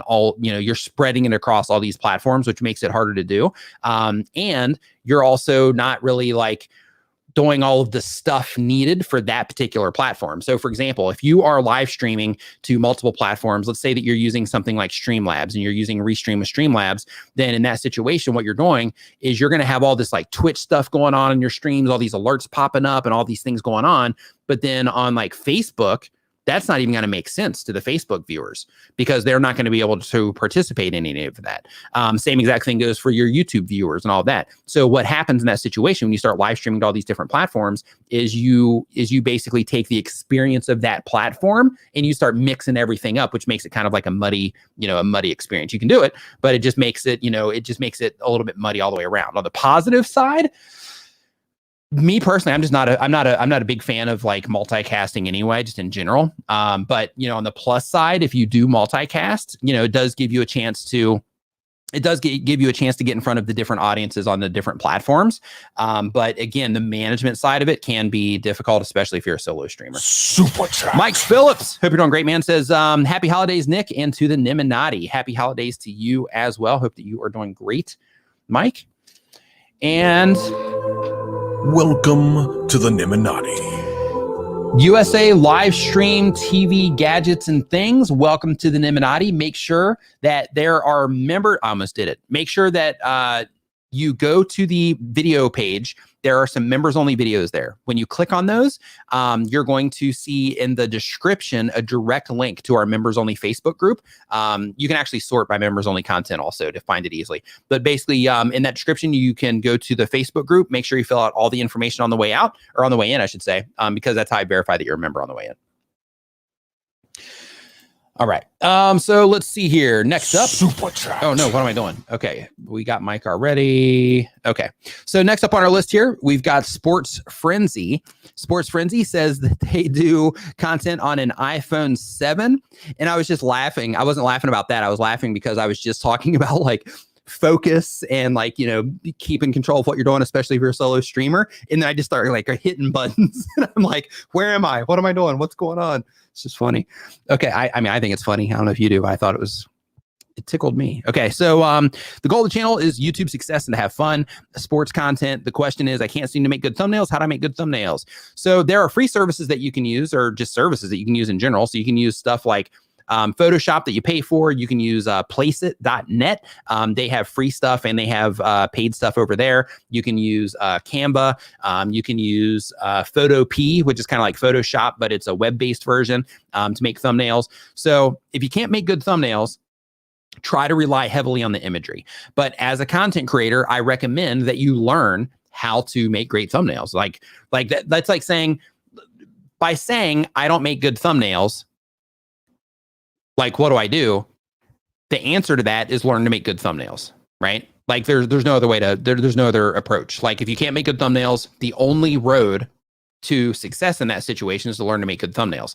Now, a good thumbnail doesn't necessarily mean a pretty thumbnail. It just needs to be an effective thumbnail to be a good thumbnail. So even though you think that you don't make good thumbnails, if you're getting a fair click-through rate with the amount of impressions that you're getting, your thumbnails might be fine. So just because you see other thumbnails on the platform that are pretty doesn't necessarily mean that those thumbnails are effective. If they're on popular channels, then they are effective because they've developed those skills over time. But what I recommend to everybody is learn how to use some of these tools to make good thumbnails. I personally recommend like either use templates of some kind through like Placeit or Canva or Tuber Tools or like any of the other stuff that offers that, or learn how to use Photoshop. Learn how to use Photoshop or learn how to use like Pixelmator. If you're on an iPad or something, like learn how to design thumbnails. And the reason for that is because you're a content creator. If you're taking this seriously, then if there's one of the skills that you need in order to do this, if you're not proficient at it, then you got to develop that skill.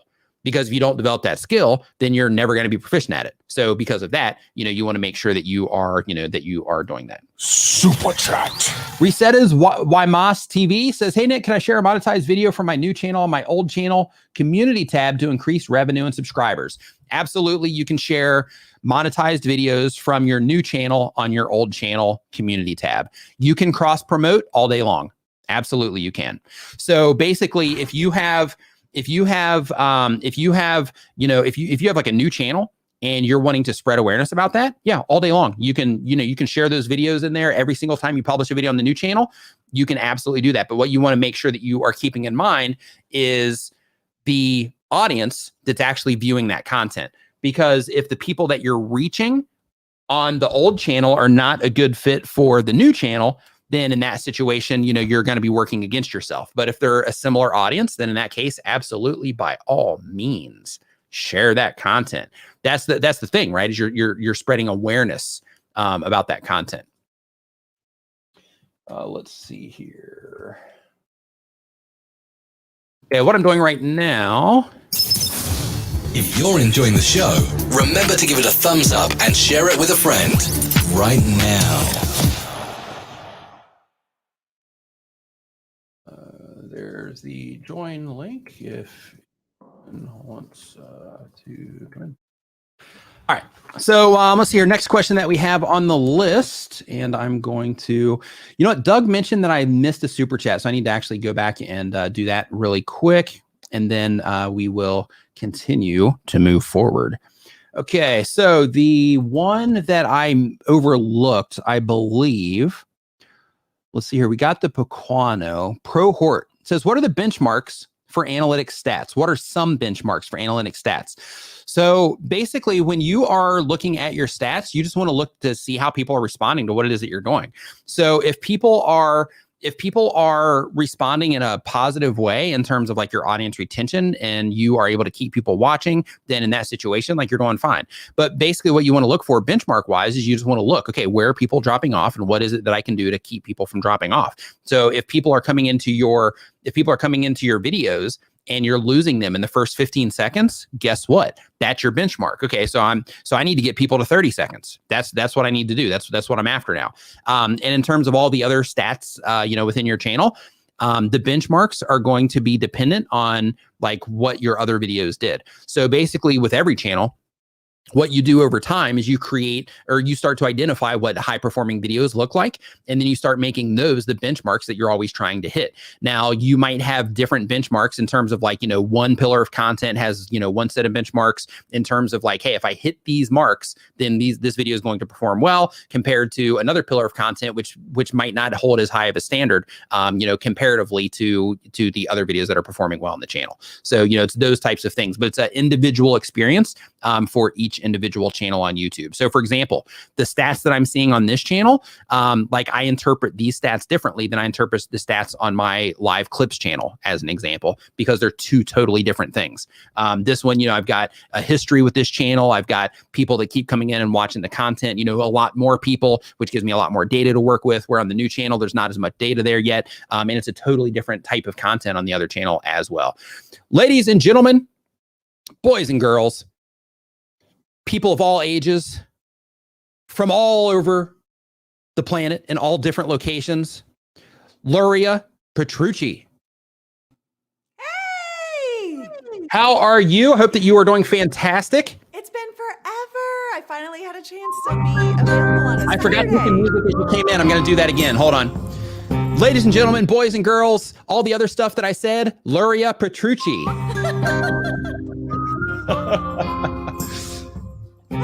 There we go. That's typically my brother. I need a little music with a bit more beat, Nick. You want something better? Okay, here we go. Let's dance No, this that in. Actually, that's Roberto's like attack music. Hold on. There we go. How's that?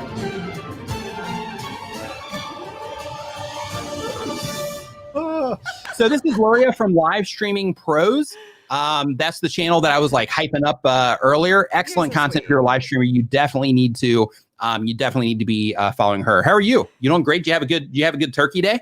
Yeah, except it turned out to be a shrimp and salmon kind of day. But well, turkey, shrimp, and salmon. I mean, it's all the same, right? Exactly, I mean, it's food, totally. right? Yeah, I just had family over, so it was really nice. I sent Cool, you some cool. snow.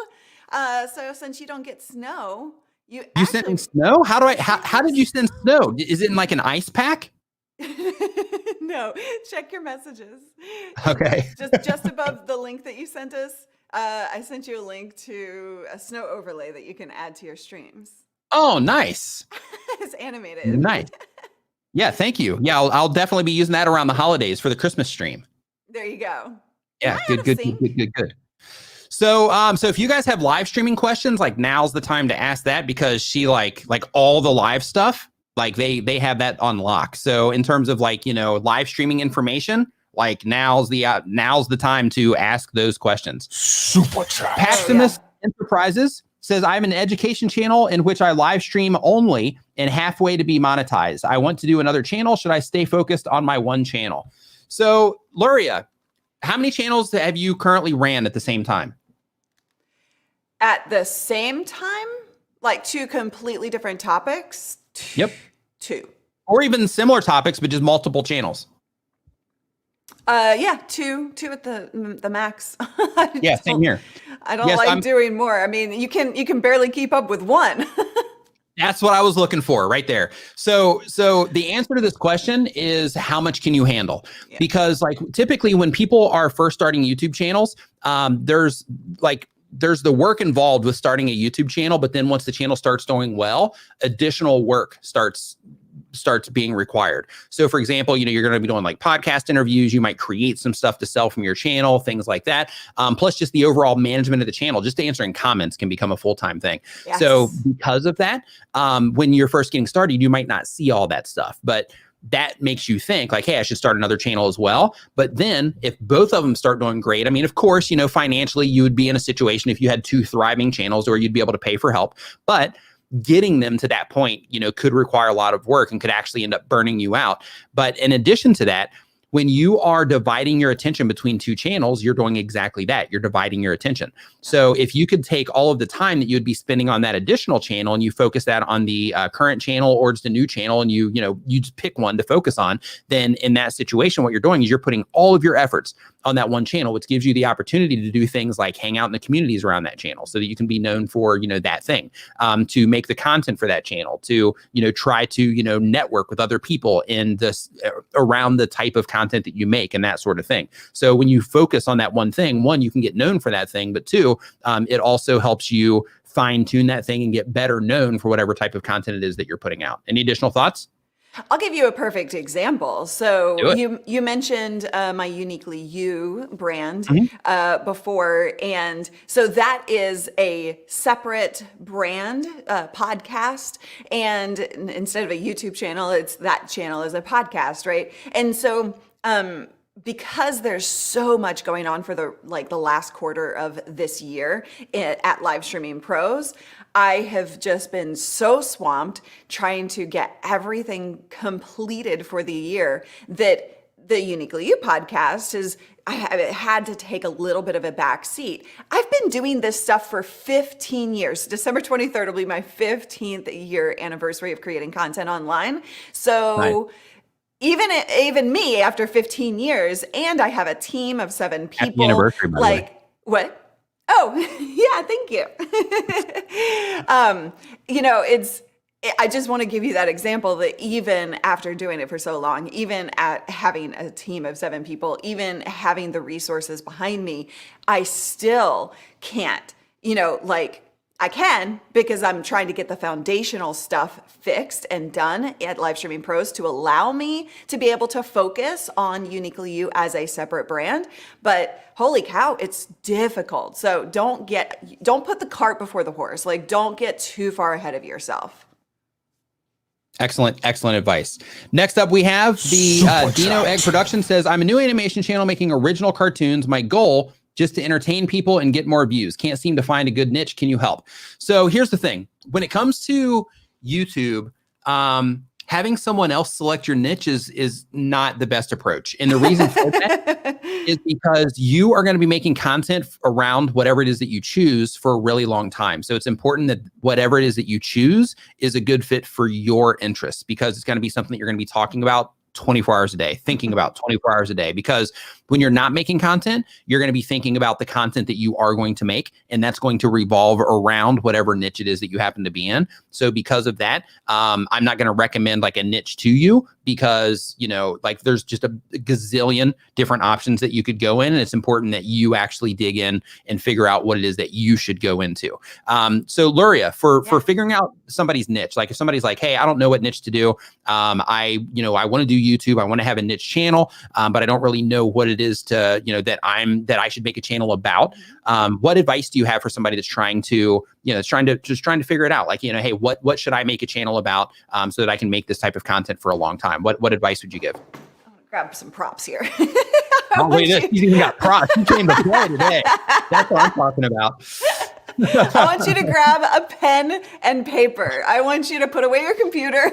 I want you to grab the pen and paper and just start writing down everything you know about your topic. So it's cartoons, right? Yeah. So yeah, they do animations. Animations. Okay. So, I mean, if you're doing like a how-to type of resource or not even, it doesn't even matter. Just everything you're passionate about, everything you know, everything you do, just spend 30 minutes brainstorming and write down everything that comes to your brain. And then look for the common threads of what it is that you're super passionate about, super knowledgeable about, and that's a bit of a unique experience to you so that you can tap into your uniquely you benefit that people will be attracted to, right? So maybe you do animations, but hey, you do it with a twist, or, you know, there's something in there that's unique to your experience. You know, Nick and I have both been doing content for a very long time, but we have very different experiences, right? And come at things from a different perspective. So that's what you're doing with that brainstorm session, is starting that process, and then look for those common threads. And then what lights you up? Like, just choose something that really lights you up, but also kind of Venn diagram-ish. What are people also looking to consume on YouTube? And of course, Nick talks about that all the time.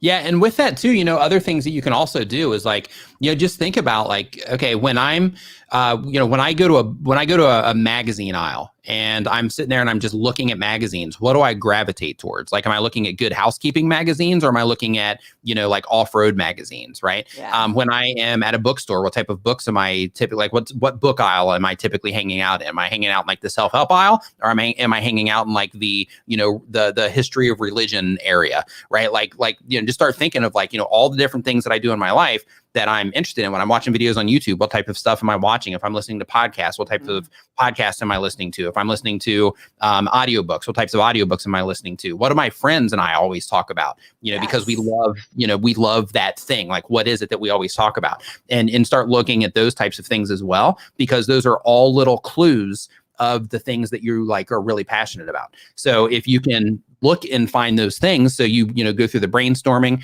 and you add those things to your brainstorming, and you think like, okay, these are the things that I'm interested in. Now, what type of channel would I be able to make out of some of these things or all of these things? Do I could combine them into something that I would be like super pumped to make videos about? Because here's the thing.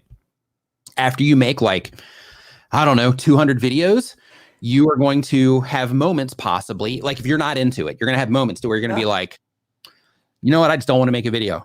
And then you're going to have something that pushes you over that edge. So that thing that pushes you over that edge is that thing that you care about. So when you can identify that thing that you care about, the things that you care about, and then start identifying, you know, like the reasons that you care about those things, and then ultimately what it is you're trying to accomplish with the channel and all that good stuff, then those are the things that will help you make content on the days that you want to, and that will just kind of help keep the motor running, so to speak. So because of that, you know, really dig into the things that you're actually interested in. It'll make a big difference. And those people, by the way, sorry. No, you're good. I've been watching people in the chat room all morning or all day, depending on where you are, say, you know, I'm about to give up. It gets hard. Like, let's just face reality. This stuff is hard. So the people who decide to like do a piece of content even when you don't feel like it, like you were just talking about, or you're not sure what to say or talk about, you have to find the inner motivation to be able to do it anyway. People talk about this with streaming all the time. I don't feel good. I don't feel like streaming. Well, do it anyway. I know that sounds harsh, but that is the way you stand out, and that you rise above the other people who are going to fail at it because they're the ones stopping when they don't feel like doing something, video, live, whatever. Just to say it. Yeah, absolutely. No, you're hitting the nail on the head though, you know, like it. Absolutely. Okay. So the Will to Fight says, when you go live, does that count watch time on your channel? Absolutely, it does, which is awesome. Let's see here. So Hacker, Facilla, Richard, Mawak, Riano, Burkina says, what is the best way to deliver content in different languages? I'm planning to stream a 59-second campaign in 17 languages. I will use my YouTube Spanish channel. Any thoughts? So here's the thing. When you are publishing content on a channel, you have to think of who it is that you are trying to reach with that content. streaming in 17 different languages is going to cause a huge problem. And the reason that's going to cause a huge problem is because it's like the channel isn't going to be for anybody, right? So instead of saying, okay, hey, I'm just going to stream in Spanish to this community, then instead of taking that approach to where everybody that speaks Spanish would be able to consume the content, you're putting up all of these walls and saying, well, you have to speak 17 different languages to watch all the videos on my channel. And that's definitely not what you want. So what I would recommend is pick a language and then make content in that language. If you want to have another channel with another language, go for it. But I would definitely focus my efforts on one channel with one language until you start getting some like serious momentum on the channel. And then once you start getting some serious momentum, then I would start considering if you want to, having another channel or, something like that in the other language. That's tough. Luria, how many times have you clicked on a video on YouTube? This happens to me all the time. Like I'll click on videos. There's a lot of Hindi language, YouTube related content. And I can't tell you how many times I've clicked on one of those. And then is like the title, thumbnail, everything's in English. You click on it and then it's in something I don't understand. Yeah. I've done that several times. Yeah, several times. It's like, oh, well, that's not for me. And that's hurting your algorithm too, because I'm clicking off immediately, right? Yeah. So it's not good. I mean, if you want to do it in a different language, totally fine. It doesn't, like, all of YouTube does not need to be English. But, people have asked me for years to create to duplicate the content I do or create the same kind of content in Spanish. And I just flat out refuse because I know it wouldn't be good for the growth of the channel. It would be great for our Spanish speaking audience, but it wouldn't be great overall. So you kind of have to always have to think big picture. When you're making those kind of decisions, always got to go big picture. Gielen and Poppin, love that channel name. Gielen and Poppin says, what should new channels do first week/month to maximize success? So your success is going to be based on what it is that you know and the skills that you develop. So the very first week of publishing when starting to be a content creator, every single person, in my opinion, should go through the YouTube Creator Academy. It's free, it's structured, and it tells you exactly what it is that YouTube, like how they want you to do things. So they talk to you about writing titles, they talk to you about keeping people watching, they talk to you about growing an audience, they talk to you about making money, they talk to you about all the stuff that you want to know, and it's in a structured format, and they even have like quizzes in there and things like that, and it's free. That's the best part, it's free. And because of that, as a content creator, when you're first coming in, you want to, it's kind of like an instruction manual for YouTube, and you want to read that instruction manual. And when you read that instruction manual, you're going to leave with you're going to finish it with a completely different understanding from what it is that you started the YouTube Creator Academy with. Now, what you have to sacrifice is some time to go through all of that content that's in there, but it's going to be extremely beneficial for you, because if you educate yourself on something, just like if you were to do anything, right? Like, okay, Luria, I'm just starting live streaming. I've never live streamed before. I've never used any live streaming stuff ever. What's the first thing that I do? First thing that I do is have you actually think about what kind of content you want to create. The brainstorming session, right, that we just talked about. You can just start doing, but you want to be intentional with everything that you do. So thinking about it, processing like what do I think that will work and what do I think that I will like doing? That's going to change. That's going to adjust over time. So it's okay to not have it be perfect. So don't let that stop you from actually doing. But then I always say the first thing, I don't know where my phone is. I'm ruining the props. Oh. I know. I think we prepared for this. No, I'm just kidding.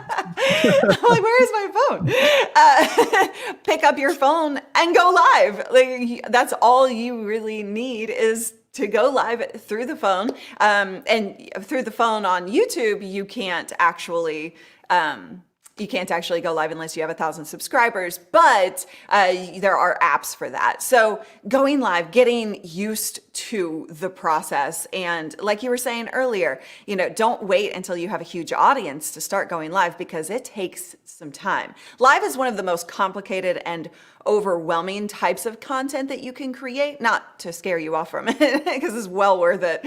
But it takes time and adjustments to get used to all of the multitasking, what I call LAM, the live adrenaline monster, all of the voices in your head going crazy, telling you you're going to screw up, you're going to fail, you're not going to remember what you were going to say, tech is going to go wrong, all of those things. So we've got to learn to tame LAM, and you can only do that by doing. So yeah, those are the first things. Think about it, decide, and then just go live.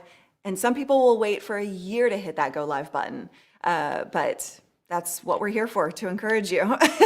Absolutely. And even with that, right? Like when you're first starting to live stream, like you're going to have to learn, like, okay, so if I can't live stream directly on YouTube from my phone, like through the YouTube app, then you're going to have to learn what apps to use. You're going to have to start learning the tech. Once you start live streaming, you're going to have to go through the process of like learning, okay, how do I be engaging during my live stream? How do I come up with topic ideas? How do I do all this stuff?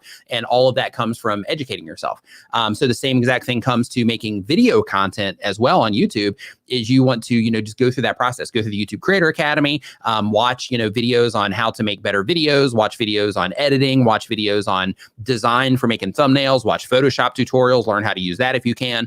But basically what you want to do is you just want to start working on your skill sets, because the better you can develop your skills, the easier everything else is going to be. But you also want to make sure, like if you've already started the channel and it's your first like week or month, then what you also want to do is you want to say, okay, so I started the channel, I'm publishing content now. So the next thing that I want to make sure that I'm doing, if I haven't yet, is I also want to remind myself that I'm not just publishing content for the sake of publishing content. There's actually something that I want here. So since there's something that I want here, what is it? What's that thing that I want here? So in addition to educating yourself on, what YouTube wants you to do and all the best practices for YouTube, you also want to define what it is that you're actually after here on YouTube. And it doesn't matter like what it is, right? Because we all do this for different reasons. Yeah. Some people, they want to be like YouTube famous, and that's perfectly fine. Some people want to use it as an income stream, which is perfectly fine. Other people just want to connect with, a community around the things that they like to, talk about. And that's also fine. Like there isn't like a perfect reason or a good reason. It's your reason. But whatever that reason is, define it so that you can base everything that you're doing around that reason, so that you can make sure that you're making the right choices as you move forward, so that you don't end up pigeonholing yourself into something that you're not interested in, or you don't end up making content decisions that'll end up working against you and working against what it is that you are ultimately wanting to do with your channel. So when it comes to that first like week or month, that's what I would recommend too.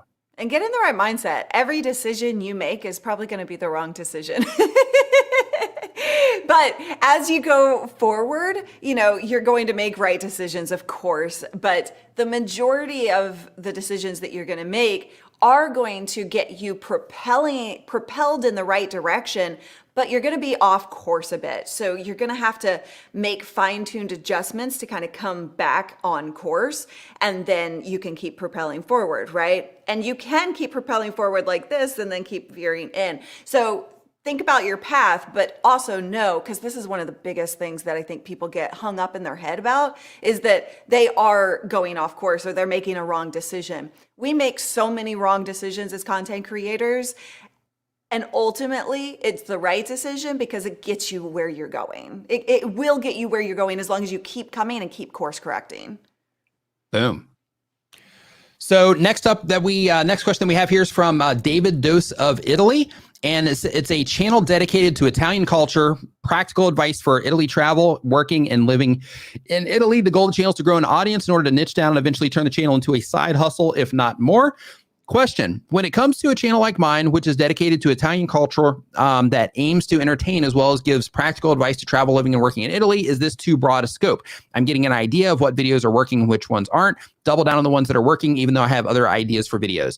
So what you have to do as you are growing a YouTube channel is you have to balance out the things that you're wanting to do and the things that you need to do. So if you have identified the videos that typically perform best, then when you're putting your content strategy together, you just make sure that you include those in the videos that you're going to be publishing. So you would say, okay, these are the videos that bring people in, just like my view and subscriber videos. So it's like, these are the videos that bring people in, the most, outside of the tool videos, because those actually are the ones that bring people in the most.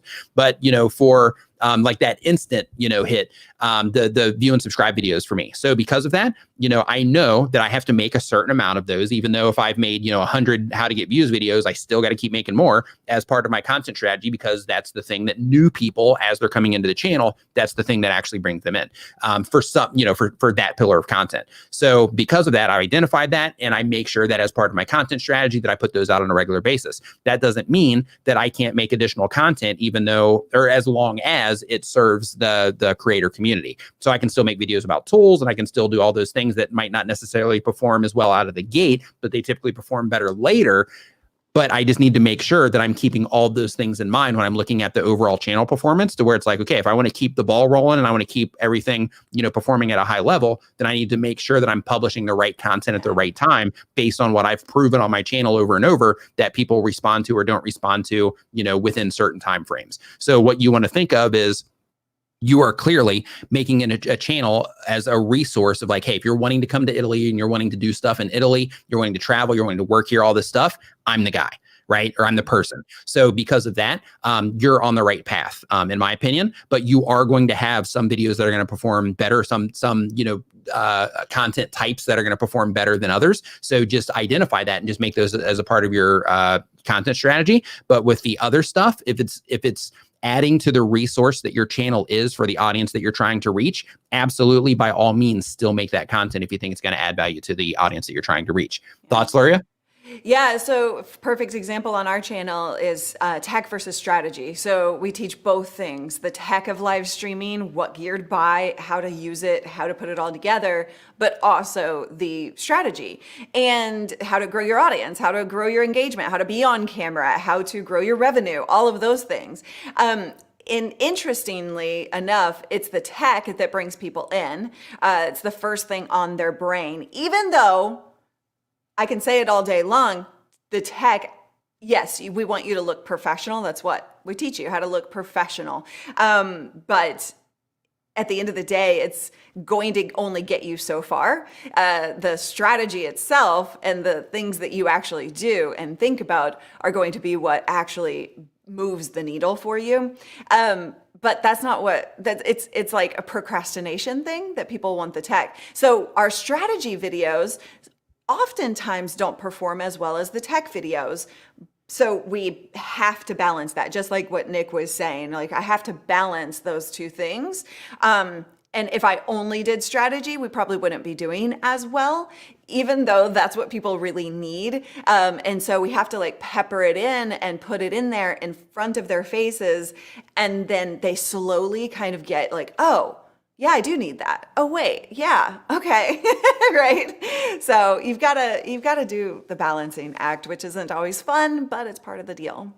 Absolutely part of the deal. And, you mentioned earlier, Larry, about, about how, this stuff is hard and there's like a lot of work involved and things like that. One of the things with that, how you just said, it might not be the approach that you necessarily want to take, but it's part of the deal. I'd like to take a second to just highlight that, if you don't mind, because like for a lot of people that are in the chat right now, there's some like experienced people here too, but for a lot of people in the chat, a lot of people are like just getting started. And since they're just getting started, the side of, it being difficult and being a lot of work is something that, they might not have ran into yet. Yeah. So could you talk a little bit about, if you don't mind, could you talk a little bit about just in terms of, like why it's hard and like what causes a lot of work to happen, just so, just to kind of prepare people that, that are just coming into this. Yeah, well, oftentimes you start because it's fun, right? Just like you were talking about earlier, Nick. It's fun and it's enjoyable and you're excited about the process and the potential. You see Nick with 400, 300, 400 viewers on stream. You see all of these people doing amazing things. And the reason that it's hard is all about mindset. And that's not something that people want to think about, but it is necessary. And if you can get the right mindset right at the beginning, then you're going to achieve better results faster. But because it's hard because you're seeing Nick and you're seeing Roberto and you're seeing Daniel and you're seeing all of these amazing people with big audiences and doing really well. And they're so comfortable on camera. And you want to be there, but you're starting out here. And we talk about this all the time. They have so many years of experience and they've done hundreds or thousands of videos. And so you are just starting here, but it gets hard because you're trying to achieve this when you should be trying to achieve this. And eventually you will get here, but you have to achieve this, and then you have to achieve that, and then you have to achieve that. And you got to fill in the blanks first. Yeah, you do have to fill in the blanks. That's a good way to say it. It's so hard because we want instant gratification, and we do get overwhelmed because we feel like we're not making the right decisions or something doesn't work. And you think when you're starting out that when one thing doesn't work, that's the end of it. And that's just not true. The end of it is only the end when you give up. So that's all that matters. I want your mindset in the right place, that it is going to take time. I always ask people to dedicate and commit to 6 months of going at it, of doing things that won't work, and just keep going consistently. And even when it does get hard, even when you get overwhelmed or you're not sure what to do, there are all of these people telling you what to do, and then you're not sure which thing to focus on first. Like, even through all of that, commit to those first 6 months of doing the work consistently, and then you'll start to see those results kind of starting to pile on. But yeah, I think it's all a mindset issue at the end of the day. Yeah, I agree. And with that too, other things like, like when you're first starting, like you're coming in with whatever life experience is coming with you. And in some cases, you might come in like fully armed to where you come in, you're like, oh yeah, I can get people to click, no problem. I can make great thumbnails. My video content's great. And you're off to like a good start. However, for a majority of people, they come into it and, they have to actually develop all of those skill sets. So because of that, like when you're first getting started, it can be, a little bit more difficult because like Lurio was saying, you see, these other content creators all over the platform because they're getting suggested to you because they do it effectively, right? So you see all these content creators on the platform that are doing the thing, and you look at their thumbnails and then you look at yours and you're like, oh my gosh, that's horrible. I understand why they're getting all these clicks and I'm not. But then you have to remember that, they've went through that process of, learning how to do like that particular part that you're seeing, or that particular thing that got you to click, or that video content that you love to watch. They didn't, just start they didn't just start and then they just make killer videos. They also had to go through the process of learning. A channel that I really like to, hey, Dr. Sten in the house. What's up, dude? Hope you're doing great. A channel that I like to bring people to in this situation is one, it's called Sniper Wolf. So on the Sniper Wolf channel, she started out as a gamer, and her very first video on her channel, and you can go and you can see it. She's just like in a dark room and she's sitting there playing the game. She's like not engaging at all. And it's just kind of like, you're kind of like if you were to just see that video, you would think like, oh yeah, she's not going to make it. Right. Yeah. But then you can watch her progression. And then now everything that she puts out is awesome. Her production's great. Her on-camera presence is great. She makes killer thumbnails, like all of the things, she's developed those skills, and she's got like, millions of subscribers, because she went through that process. But like when you go and you look at her old videos, you can see that, her, like she didn't start that way. She had to actually go through the process of putting all that together. D Nimmin in the house. D! What's up, bro? Hope you're doing great. He said that one's for Luria. Thanks, D. Renee Ritchie says, hey, Nick and Luria, how do you use your YouTube community tabs to remarket videos for community engagement? Any best practices that you can share? Really appreciate all that you do. So Luria, you can go first on this one.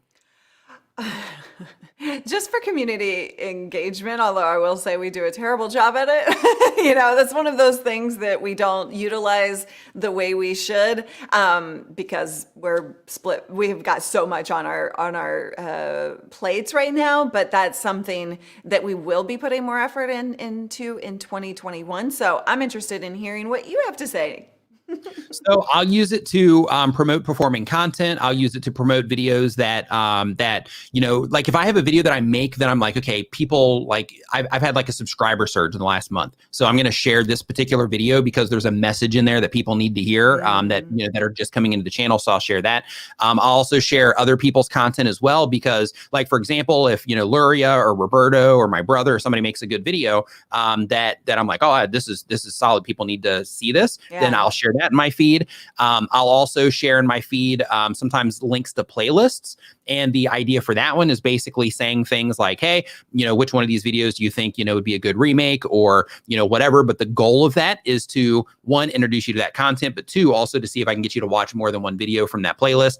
And then I'll also use it to literally ask you guys what videos I should make. So I have my series that I do on the subscriber Q&A, the Squanda series, I call it, internally in my own brain is what I call it.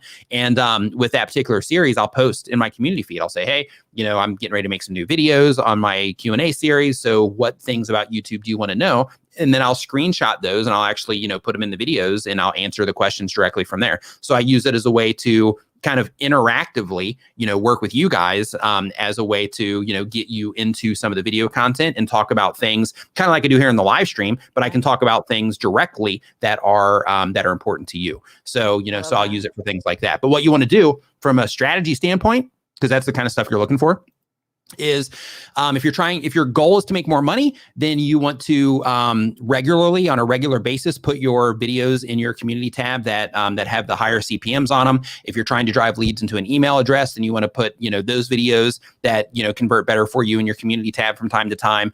If you are trying to get more people to convert into a subscriber, then of course, sharing those in there is good. But ultimately, if you're just trying to get more views and more activity going on, then of course, polls and questions, any question, you can ask anything, will get engagement, way more engagement than anything else you're going to do in your feed. Like if you're like, hey, do you drink caffeinated or decaf coffee? You're just going to get crushed with people answering that question. Whereas if you post a video link, then in that situation, you'll get a spike in that video or maybe even the whole playlist.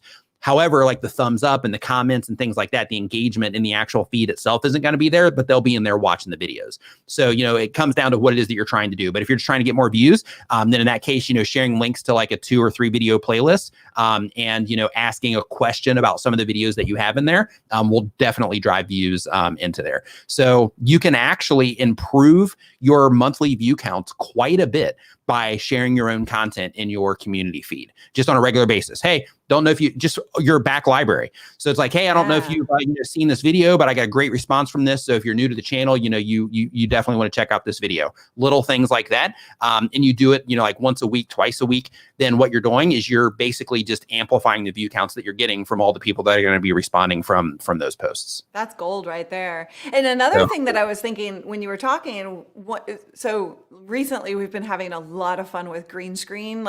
So I don't recommend green screen for most people, but it can be used as an engagement factor. And so we've had some really fun things like our Black Friday special, the deals that I was announcing. Well, sorry, no Black Friday. We're not. Hold on. No, you can. It's just my thing is I'm doing anti-Black Friday Saturday. I love it. I love that. And I'm giving the thing away. But if you have a Black Friday thing going on, is it still going on? Yeah. Through Cyber Monday. What is it? I'm doing 50% off our Streamer Accelerator program, which is our membership. It is training, weekly coaching calls, tech help, all of that stuff. So we've got tons of value in there. That's half off. It's at livestreamingpros.com/. Actually, if you just go to livestreamingpros.com/deals, I've got everything there. We're gathering like Black Friday streamer deals, gear, video, like stuff on Amazon for you. But also we have the Streamer Accelerator, and then the graphics is 30% off. So all of our graphics that we sell for your streams. So yeah. Nice. Okay. Fantastic. So continue. Thank you. I was like, hold on, they get a Black Friday deal. Could I give something away while we're on? Yeah, absolutely. Okay. Yeah, we're all about free stuff here. So absolutely. Since we're doing anti-Black Friday here, why don't we do some giveaways? Black Friday Saturday. Sorry. Yeah, you Saturday on there for impact. Yeah. Got to get that impact. Let me finish my thought real quick. So the Black Friday, we had anytime somebody would sign up for Streamer Accelerator or buy graphics, we would like hit the piñata. Callie, my community manager, would do that. And it was so much fun. She was on green screen, so she was an overlay on top. Anyway, where was I going with this? Oh yeah, so clips. I was thinking in the community tab, it would be great to post fun clips of things that happen, bloopers, or just really great moments from a show. And then that would be a great way to actually link to the show itself to get people to watch the show. So that could be a little like fun behind the scenes stuff or something like that. But you for you live streamers, that's good. Yeah. Well, even for you, I mean, well, you live stream. Well, I'm a live streamer. I know, sorry. That was said wrong. It looks like your shirt. Yeah, I'm a live streamer too. It's part of my identity also, Luria. Wait, are we live? Hold on, what? Yeah, we're live. There's people watching this right now. Yeah. Crazy. I know. I don't know what to do with my hands. Am I sitting right? Am I sitting right? Am I sitting right? Okay. I think you look good. What was I going to say?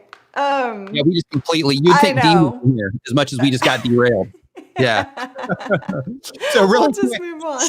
Real quick, Mike Phillips says, in any business, there's no replacement for experience. Enthusiasm can hide experience for a moment, but you have to do the thing to grow. Absolutely, Mike. Yes. Absolutely. Well said. And then another one came in from Trucker Axel Munoz.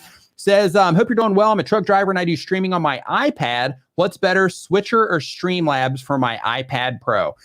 For your iPad, I would use Switcher. And I would use Switcher. The reason for that is because with Switcher Studio, you can also use like your iPhone. Because if you have an iPad, I'm going to guess you have an iPhone. So you can actually give them multiple views if you want. So you can have like one view on your iPad, and then you can have like a second angle that you stick your phone up as a suction cup, up in a window or something. And you can have like a second view, so you can like switch between cameras and stuff like that. That would be, a cool approach to doing that as a truck driver.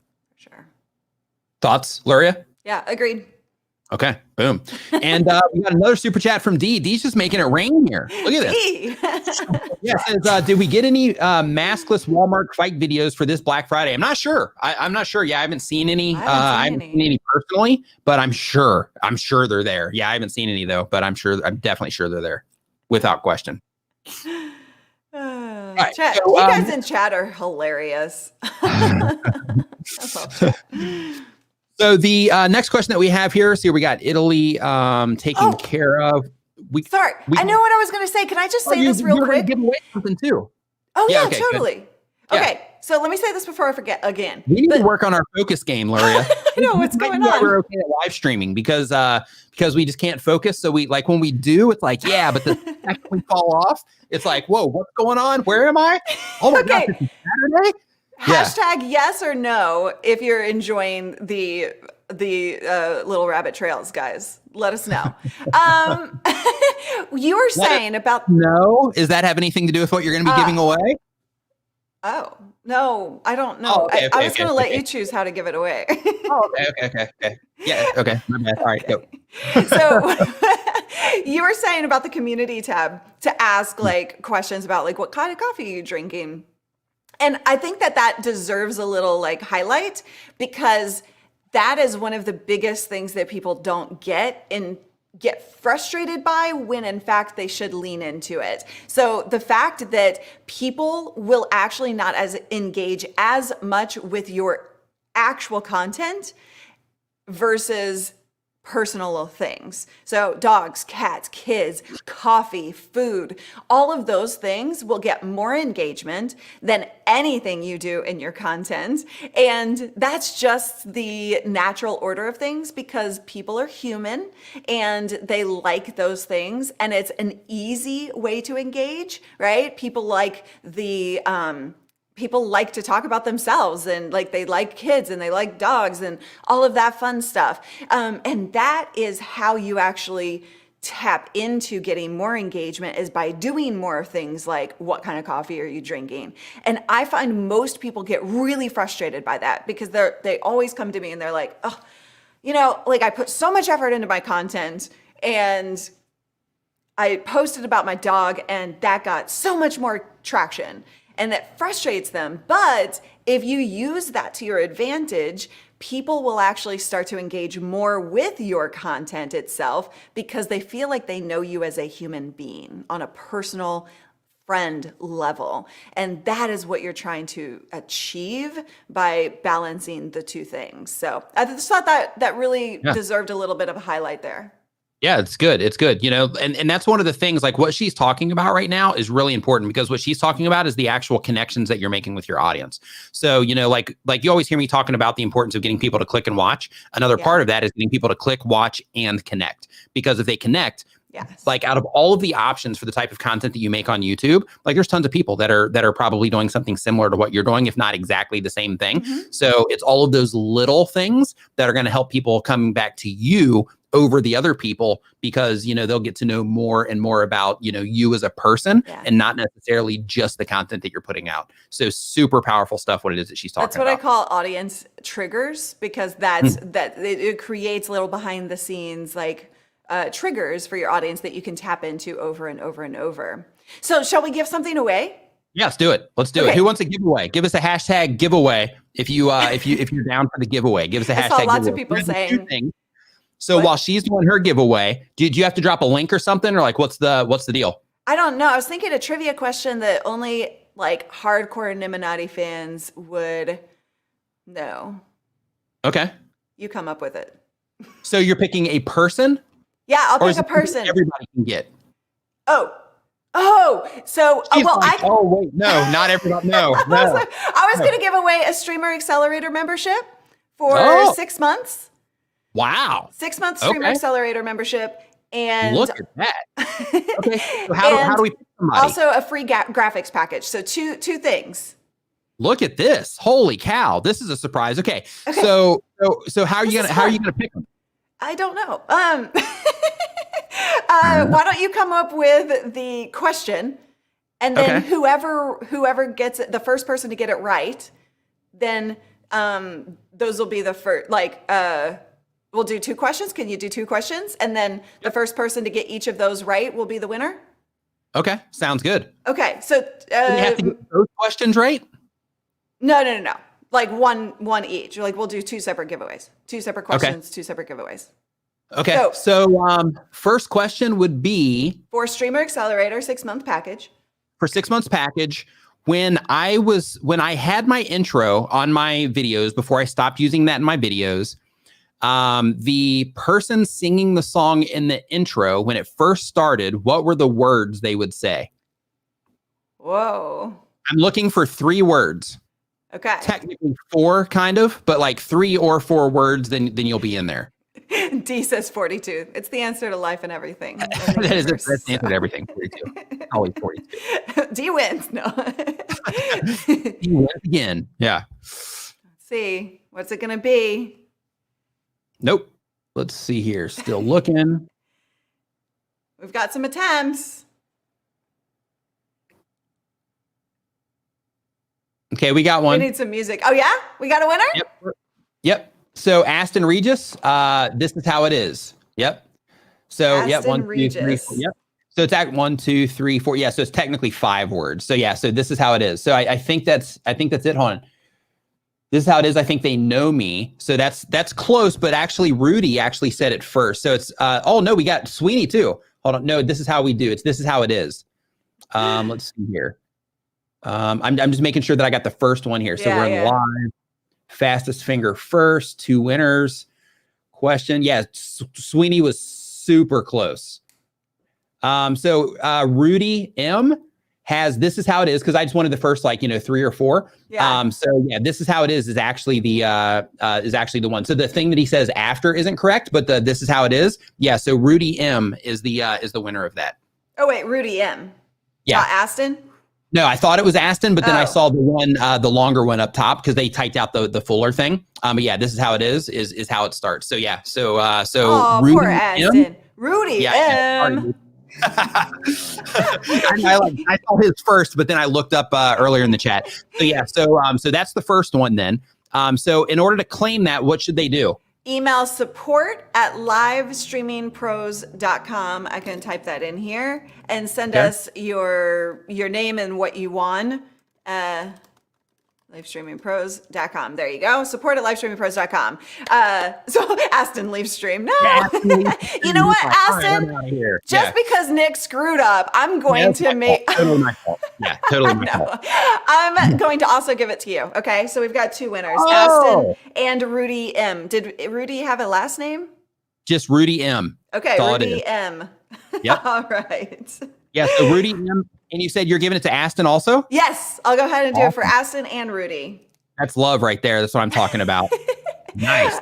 And now the graphics package. So from our store, livestreamingpros.com/store, we have all kinds of graphics packages, just like what Nick has with his anti-Black Friday Saturday deal with the live stream package. He has graphics for you. You all should totally download those. Those are awesome.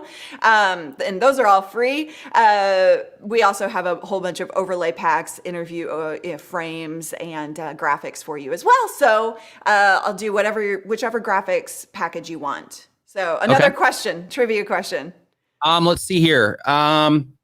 Okay, so this one would be easy for people to find. So this is just going to put you on like a scour really quick. Just to see who's the fastest person to do it. So the upload date of my very first video on my YouTube channel. Go.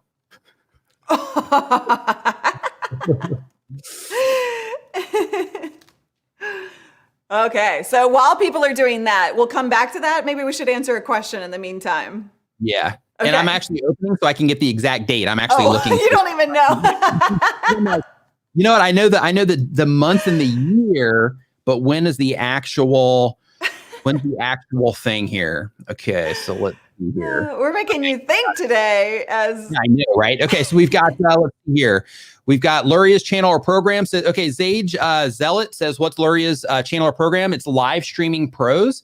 So actually, I didn't put the names here on the screen. Let me put that on here really quick and then see what she's got. Boom, right there. There we go. Now you can see it on the screen. That's her stuff. Okay, so we've got the date. So I'm going to start rolling through the list here. We've got May 1st. Nope. January 7th. Nope. Let's see here. 2000 BC. Okay, got it. There we go. 2000 BC. Before there was an internet, I was uploading. Let's see here. So the first one here on the list, and hopefully you're a live streamer if you're winning this. Hopefully you're live streaming. Let's see here. So it looks like Dr. Sten, September 27th, 2014. Dr. Sten is the winner of the graphic pack. Fantastic. Dr. Sten. Yep. Dr. Sten Ekberg. Sten? Yes. Hamburg? Ekberg. Ekberg. Awesome. Congratulations, guys. Good. Thank you for letting me have some fun. Awesome. Totally awesome. Thank you for that. And for everybody, so in case you haven't been in the stream that long, for everybody else, if you didn't win that, so you can also at bestcreatortools.com/Black Friday, which I should have made that a more clever URL. But with this, and I'm dropping it in the chat here. 1 second. And it's just not letting me do it, which is hilarious. It's not letting you put your own URL in there. Oh, because I pasted it into the emoji box. There we go. So there is, for everybody else, there is some free stuff for you to download as well. Subscribe animation, a live streaming kit, and a subscribe watermark, just like you see right down here in the corner of this video, most likely right now. So you can get all this for free. The date, though, just as a heads up, if you want to download that stuff, do it now because the links expire on Monday. So make sure that you download that stuff now if you want it. And everybody's demanding a recount of the. Lorraine says, we don't all get a new car. You get a car. You get a car. You get a car. You all get a car. Dr. Sten's like, I won this, so we're just going to keep on going. Everybody else in the chat's like, no, he cheated. This is wrong. He cheated. Yeah. So good. So on that note, Luria, thank you so much for coming on. Super appreciate it. Everybody, if you are into live streaming content, make sure that you check out Luria's channel. Live Streaming Pros is the name of the channel. They give just amazing live streaming content over there. Like, they are the live streaming resource on YouTube. So make sure that you subscribe to their channel if you are a live streamer and watch the stuff they put out. Super awesome content over there. I actually learned a lot about what it is that I do here from watching them. So make sure that you go over there and you subscribe to their channel. For everybody else, thank you so much for hanging out. Hope that you learned something today. Make sure that with the information, like Larry was talking about it earlier as well, about how it's easy to get overwhelmed with all this stuff and everything. So if you heard a bunch of different things in the live stream today that resonated with you, and you're like, hey, I don't know what to do next because there's a lot of information, just pick one thing. Just write down like, hey, you know what, I probably need to work on that. So let me spend this next, few days or maybe the week until we, meet up again next week. Let me spend this time working on that particular thing, because it's really easy to spend the time trying to do all the things, which kind of makes which makes all the different things that you're doing a little bit ineffective. So, just spend time like focusing on like one or two things so that you can, try to, keep moving things forward a little bit. And why don't you actually put that in the comments right now? What is that one thing that you're going to take action on from today's stream? Commit to it right now in the comments. Yeah. Oh, that's good. Yeah. So put it in the comments. If you learn something, you're going to start working on one thing this week. If you have one thing you're going to start working on, even if it's for the day, what is that thing? If you picked up anything, if you pick up anything at all, I don't know if you did, but if you did, what is that thing? Yeah, totally. And with all of that said, thank you everybody for hanging out. Hope that you enjoyed the stream today. Meet us again, same time, same place next week. Saturday, 9 a.m. Eastern, if you're watching this on the replay. And I will see you guys next week. Stay safe out there. And we'll see you guys next week. Bye. Later.